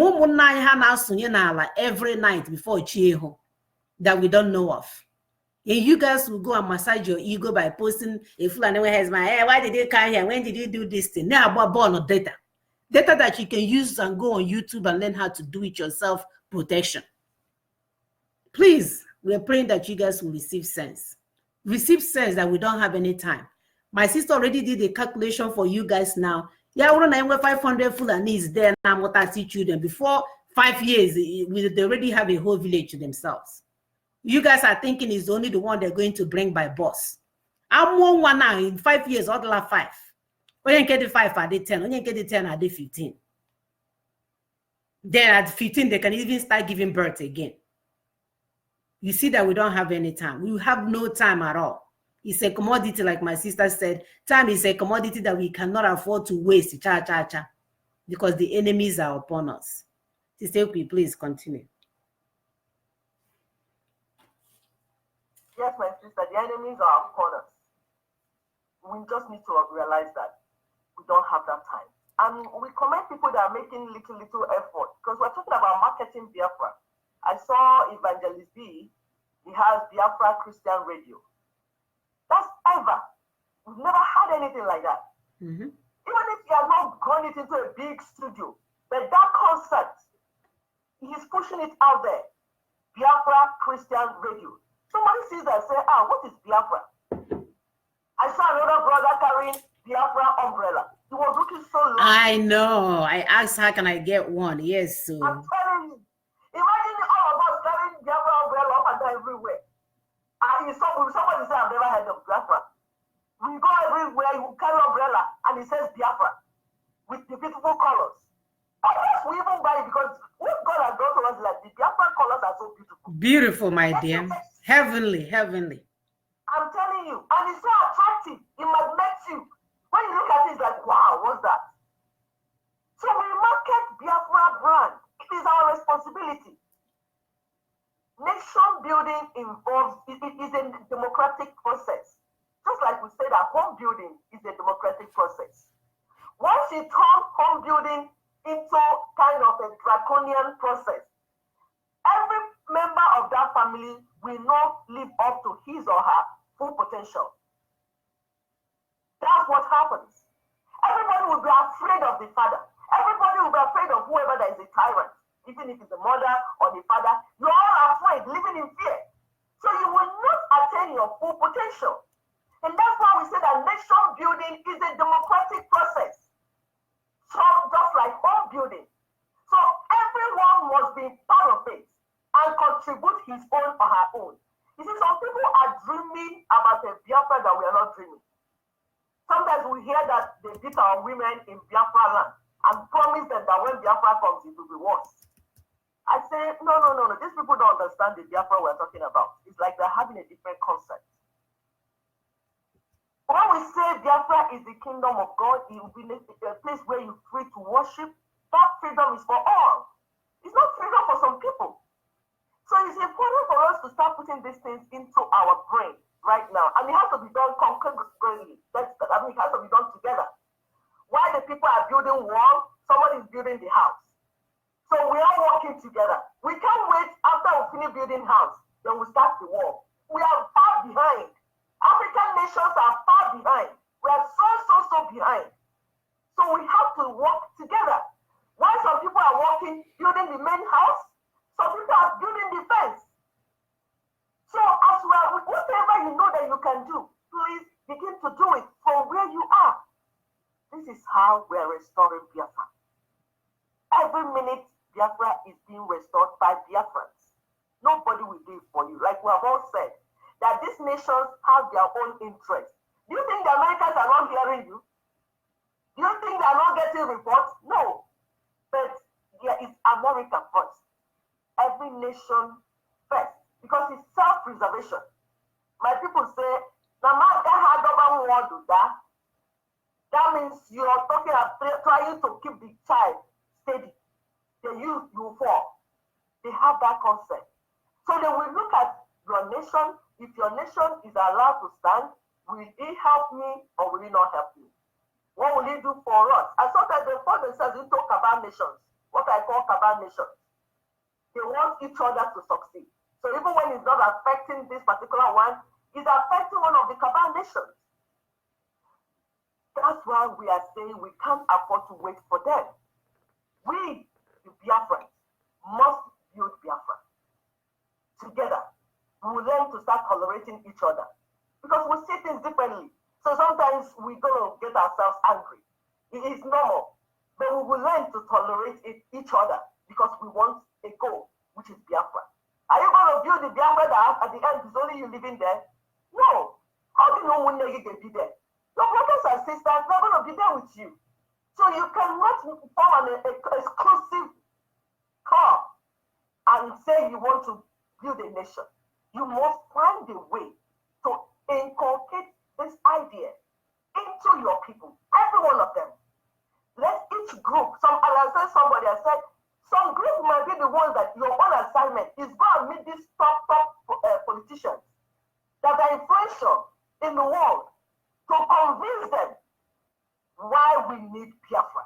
If you do that, that's your own assignment. And you know what? I'm not even seeing you doing it.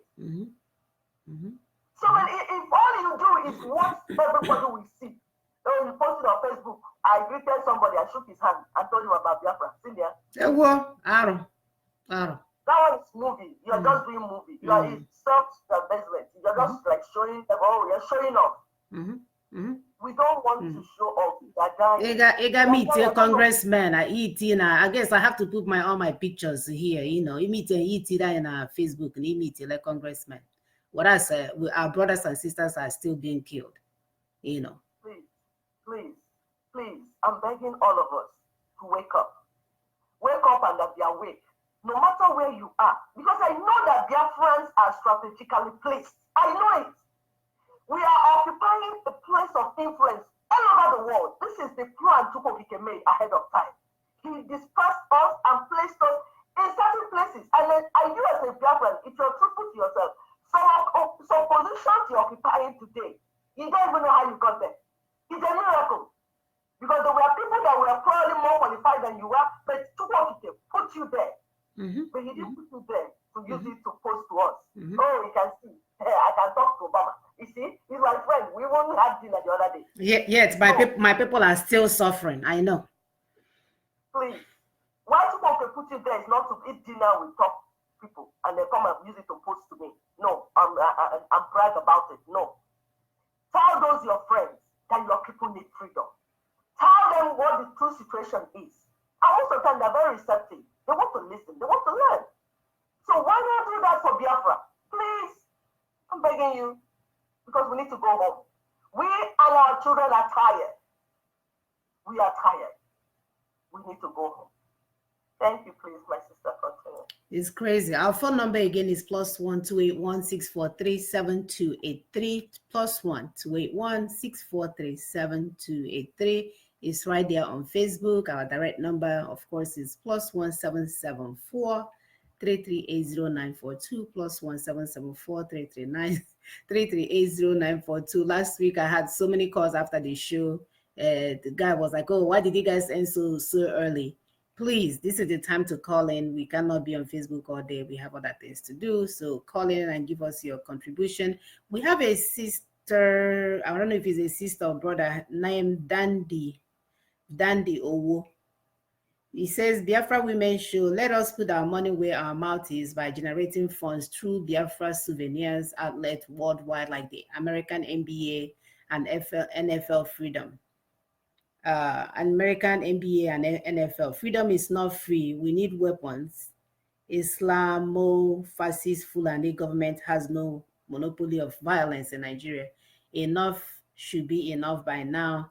Biafrans have shed enough blood in Nigeria. That's my take. Shabbat Shalom.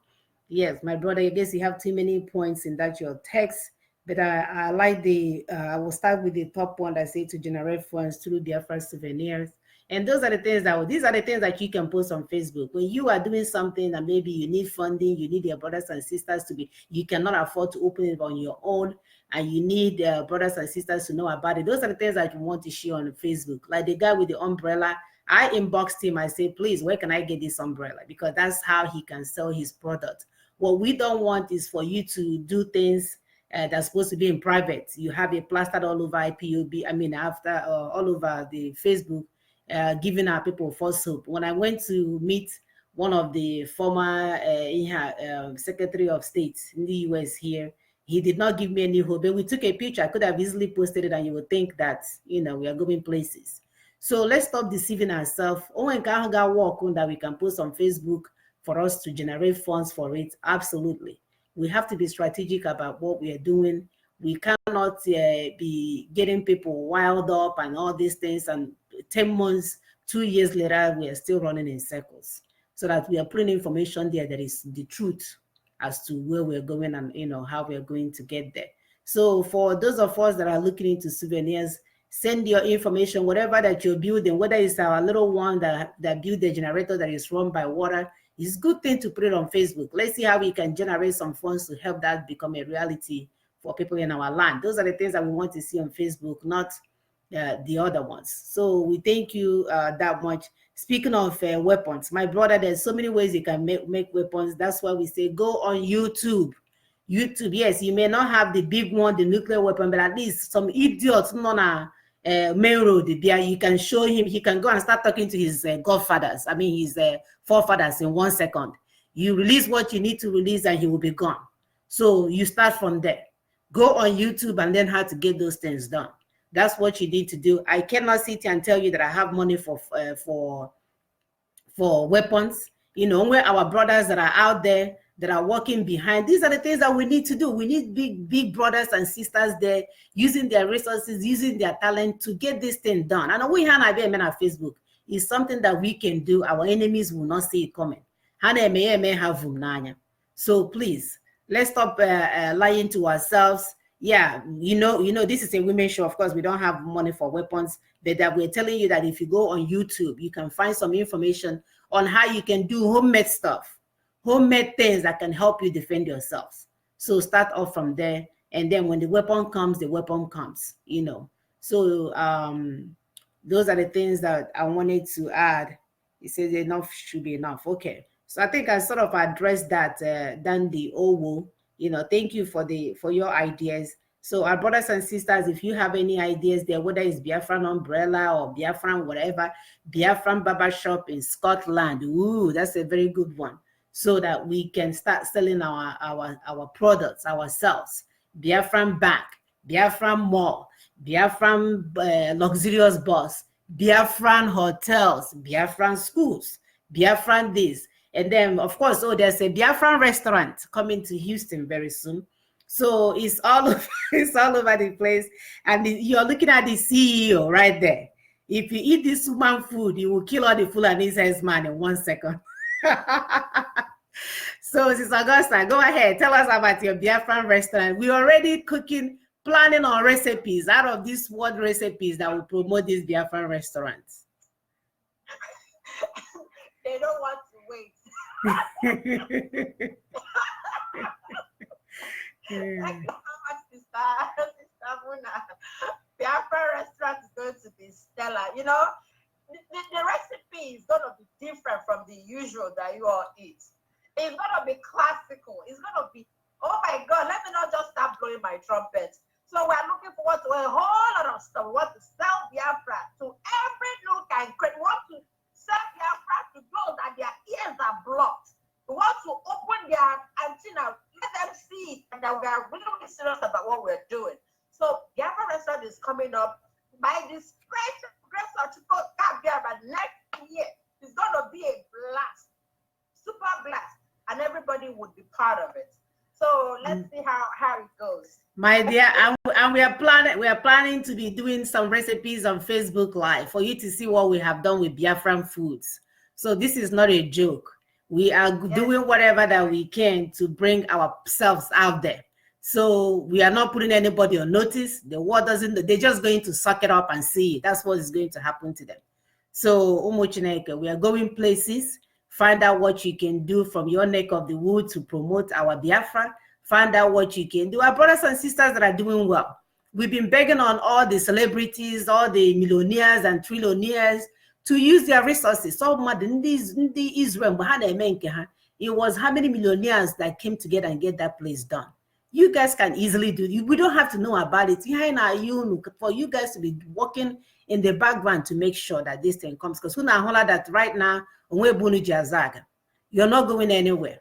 Even in Gombo, they can turn FCC can come and visit you tomorrow night. So wedding kijinaka, or we can call the jinaka.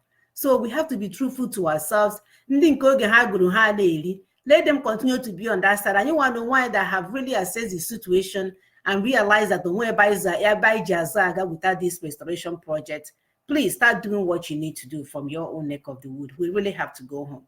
This place is okay, but when headache, no place like home. When headache, all that people, and that is why people know Obodo Ibo and diaspora here, they are not grounded. Because they've been lying to themselves all these years. They're going to go home and retire. They're going to go home to work. They're going to retirement disappear. So they have made it impossible for people to try to leave, to try to come home. And all these things are strategic. So at what point, are we going to say, oh, let's put our heads together and make this thing come to become a reality?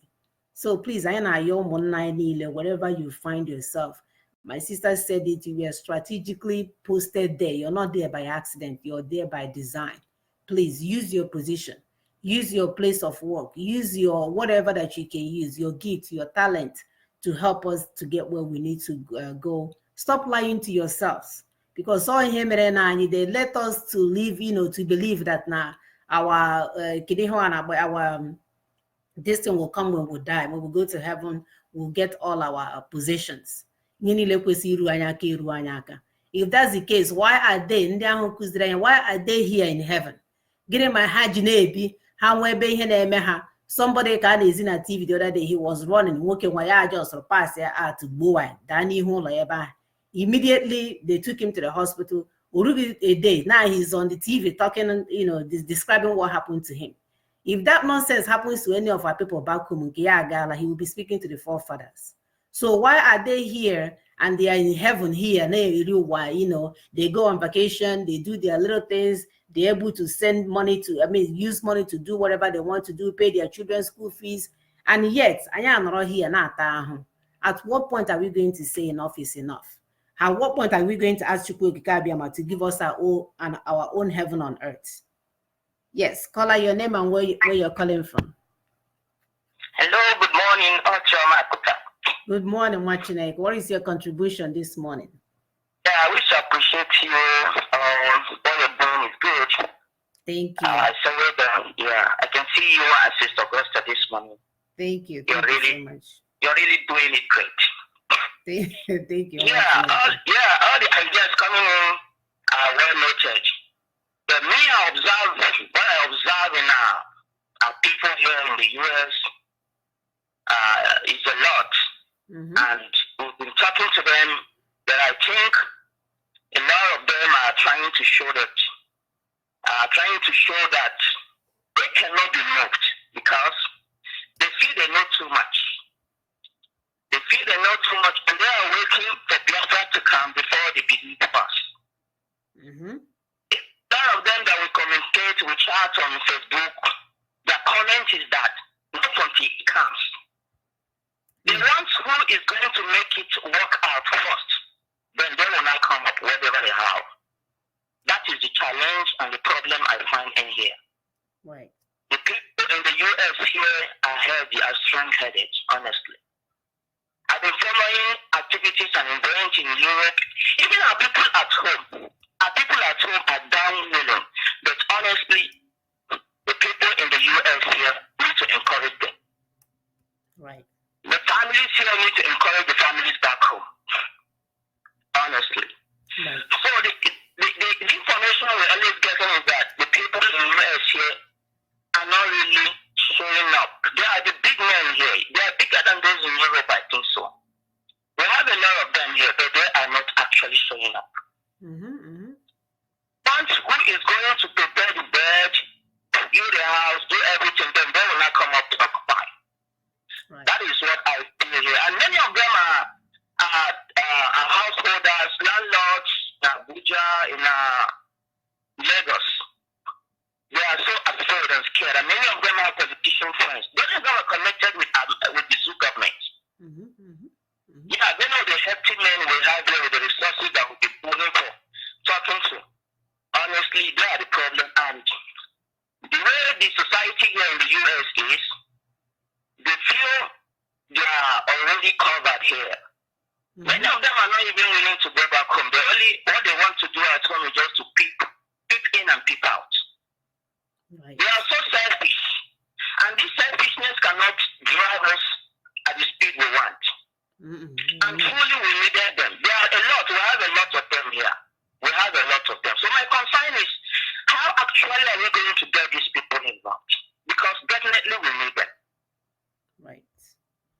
That is my big concern. My sister. I was talking to one of an aunt here. She was telling me, actually it is in the mind, but you, Choma, we don't have to bring ourselves out. This world is this. There are a lot of betrayers, a lot of saboteurs. I know. We know. Then I declared, I said, if you don't come out, who will? Somebody has to do this. Mm-hmm. Mm-hmm. If the color has remained the way every other man has remained today, then we would have been taken unawares. What is happening today in Nigeria, in the zoo, would have been overrun by a long, long time ago. She kept quiet. I said, yeah, somebody has to rise. Now the women in Houston are rising up. I would like you to support us. I wouldn't like you to, maybe if you don't want to come up, but somebody has to come up. We are just very few right now trying to come up, and many of us, our husbands too, are dragging them down. They're dragging feet, man. Another thing is the local meetings we have are not equally listening today. They are not even discussing it. We need to penetrate through the local meetings. Village meetings, local meetings we have here. I think that is another way we need to penetrate. We need to penetrate. Maybe each and every one of us will need to intensify this in our local meetings. Let's start talking about it in the local meeting, no matter the challenges we will face. Maybe after 1 month, 2 months, we keep pressing. Maybe we'll be able to get 1 or 2 people on our side. And that will form part of the agenda. We'll keep pressing. We just don't have to relent or give up. Thank you. Thank you, Machineke. Thank you, Machineke. I remember when we started Igbo Catholic here in Houston, long time ago. A lot of people were not coming. They weren't coming because without benefits. People are businessmen. When they put money or put their time, they want to get something in return. So they did not come for years until they figured out Nandi Neba and the serious, the few people Neba and they're serious about building this church and getting it in place. But since I know that massive church now, you know, like put us in how one day Catholic now, you know. So even at that, Hannah or Chakao, because they are wonderfully and fearfully made. These people, I actually caught one lady named Buchari in Houston as a big person, a mega guy, and I hear Mulia happened to be sitting by side. Do you know that this woman fuchiri $1? Fuchiri $1. I was so bad I had to text my husband from the church. See ya, hold on.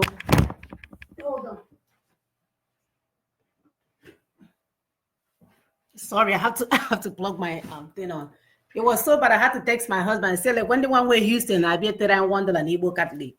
So ndị be anyị dị aghụghọ too much. They like to do this. They hope Baba, like she can own the whole church.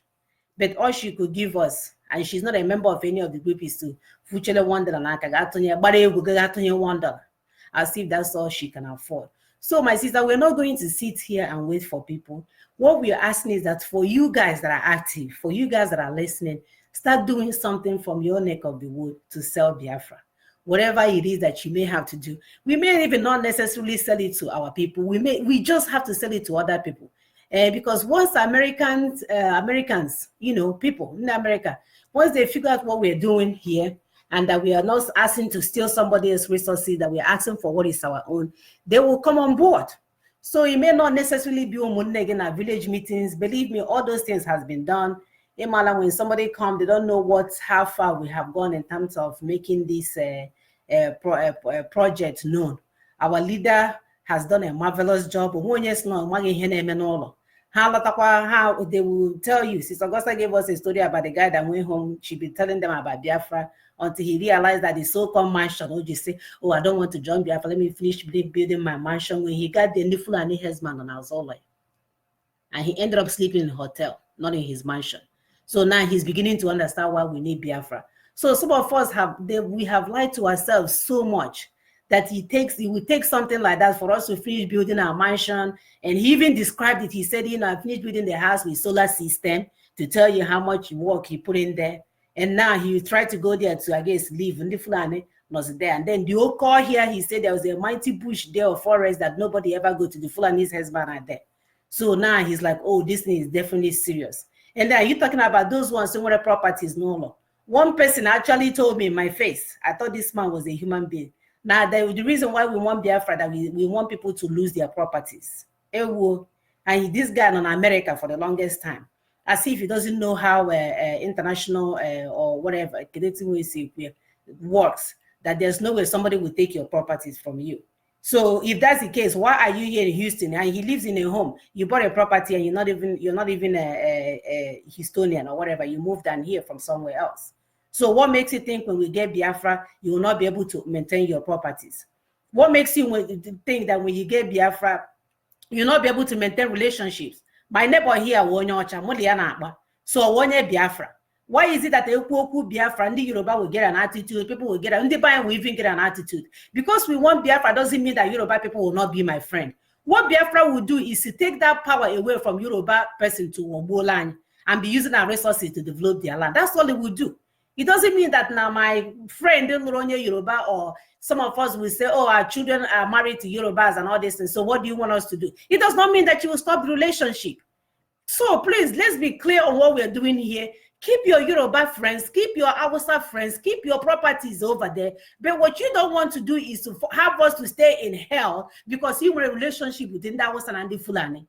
We're not asking you to stop the relationship. We even had a brother that called us and said, oh, he's married to a Fulani and he has his own connection with Fulani. Keep your connection. What I don't want you to do is to hold my people down because of your connection within the Yoruba. It does not mean when we get Biafra that your Yoruba friend cannot come and visit you here. I have a friend from Trinidad. I'm here from Adam until I met her here. So she can come to my house and visit me. It has nothing to do with nothing. When we get our Biafra nation, Yoruba people can come and visit us. Onyawasa can come and visit us. And then we mutual respect. But at least you will not be taking the resources in our land to develop your land and then holding my people hostage. That's what we are asking. Why are people confused about what we're trying to do here? Why can't you guys remove the selfishness and see that we are asking for our own survival, self-preservation? Why is why are Yorubas getting attitude with us wanting Biafra? Because nobody is holding them down. Their own channel, water channel, not there for them to be receiving products that goes everywhere in the Zoo Republic, and they're making their own money.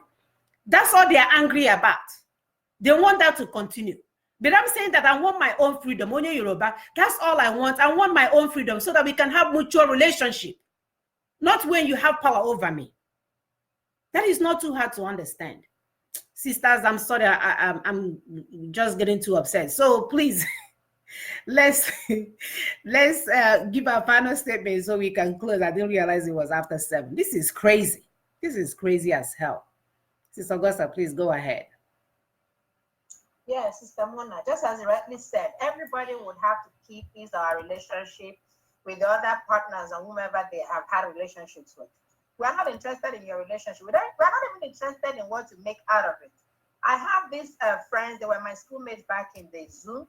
The girl actually was my classmate. The husband was a class ahead.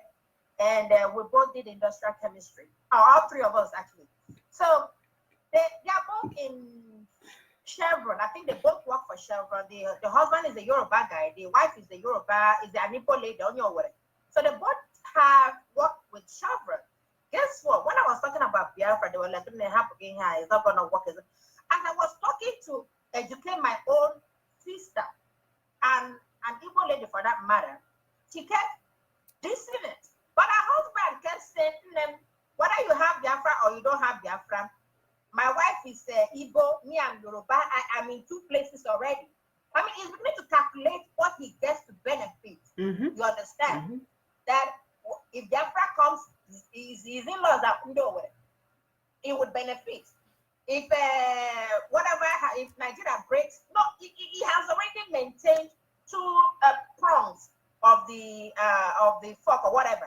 So he has he's anchored in 2 places, and they had twins. The children were both bearing a Yoruba name and Igbo name. Biafra, if Biafra is successful according to that's the way he puts it, his children will just relocate to where, so he already has calculation in his mind. So we're not here to tell you do not continue your relationship. That doesn't mean that if Biafra come, you will divorce your husband. No, we're not interested in that. What we're interested in is that do not stay because of your relationship with them, then you will truncate our freedom. Our freedom is essential. Our freedom is sacrosanct. Our freedom is important. Our freedom is like the fresh air that we breathe.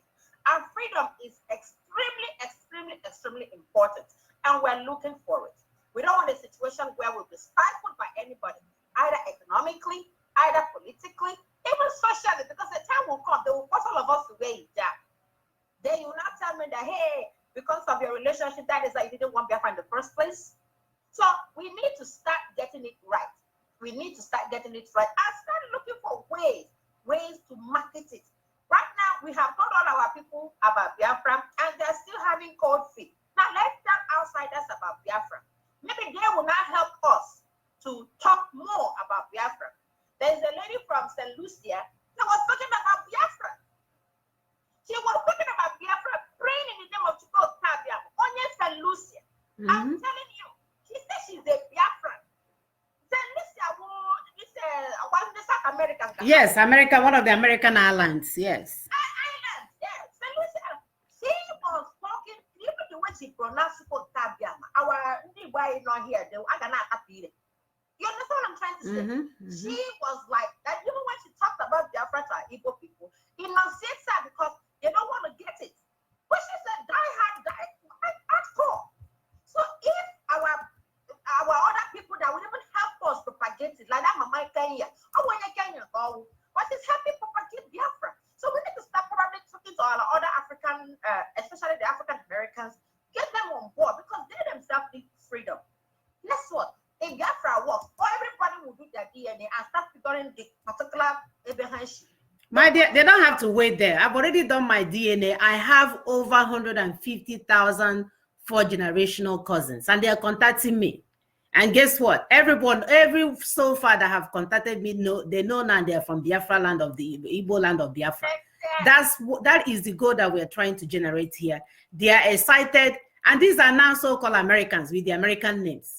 So we Biafrans, we are not trying to, like my sister says, trifle anyone. Keep your relationship, keep your properties. The international laws will make sure you maintain your properties. But please do not stop me from helping my brothers and sisters to have a decent life. If I be zone America here, you hid yourself in Houston here with your families, they don't even go home.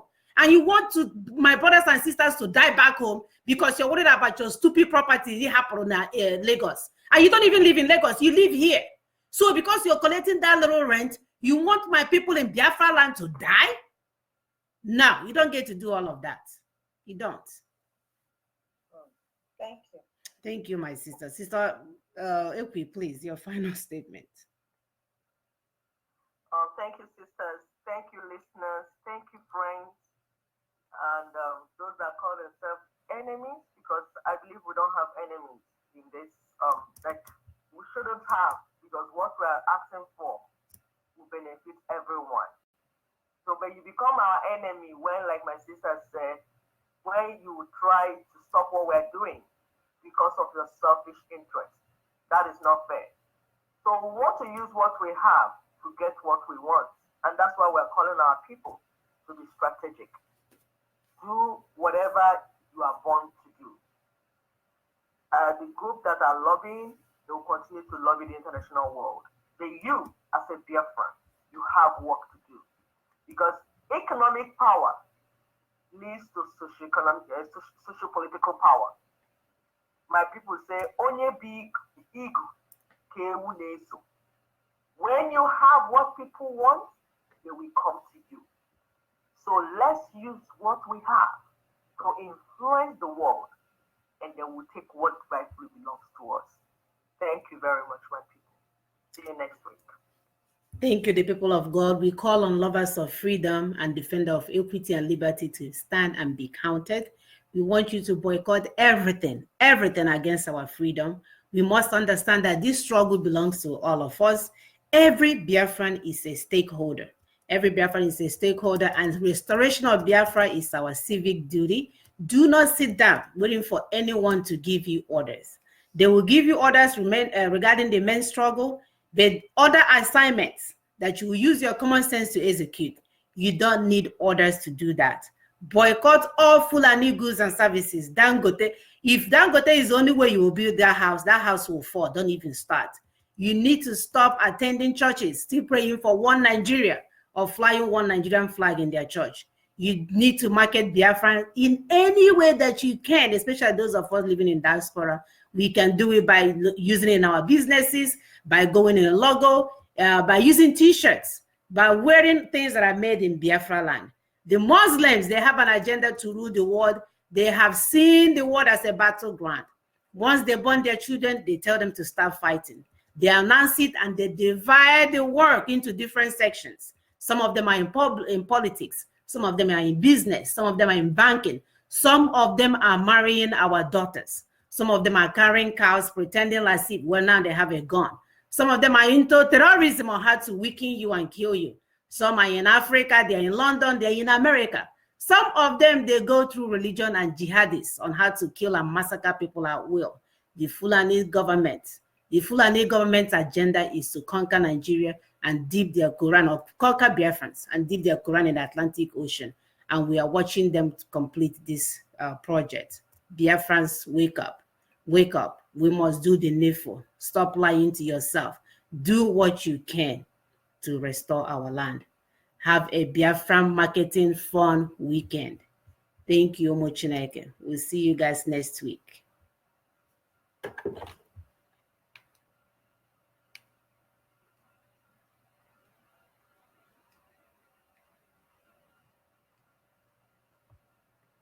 I'm looking for my song. You know, we are unconventional, like our leader would say. I don't have an assistant on the side that will hurry up and get it for me. I forgot I needed a song.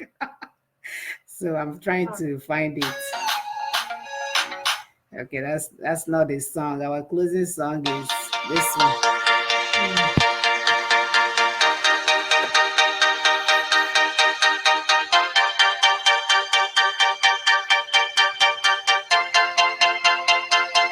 Oh, oh, oh, na Biafra, Biafra, na na na Biafra, Biafra, na na say Biafra, Biafra, is alive.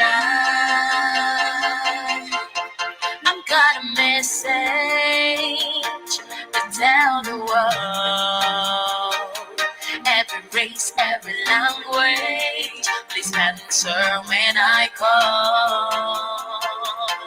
I'm called to be the voice of the voiceless, hope of the hopeless, love anxiety, defend humanity, cause this is how it's meant to be. Nobody can keep us down until we have freedom at last. Biafra will become a star in the world. Nobody can keep us down until we have freedom at last. Biafra will become a star in the world. We need to build a future where the rich and poor, the young and old is one. Let's build a nation where everyone is treated as equal. We need justice, fairness, peace and harmony, love and dignity, defend humanity, cause this is how it's meant to be. Nobody can keep us down until we have freedom at last. Biafra will become a star in the world. Nobody can keep us down until we have freedom at last. Biafra will become a star in the world. So every nation who believes in freedom, come and help us. We cannot do it alone. We don't want war. We just want our own. Nobody can keep us down until we have freedom at last. Biafra will become a star in the world. Nobody can keep us down until we have freedom at last. Biafra will become a star in the world.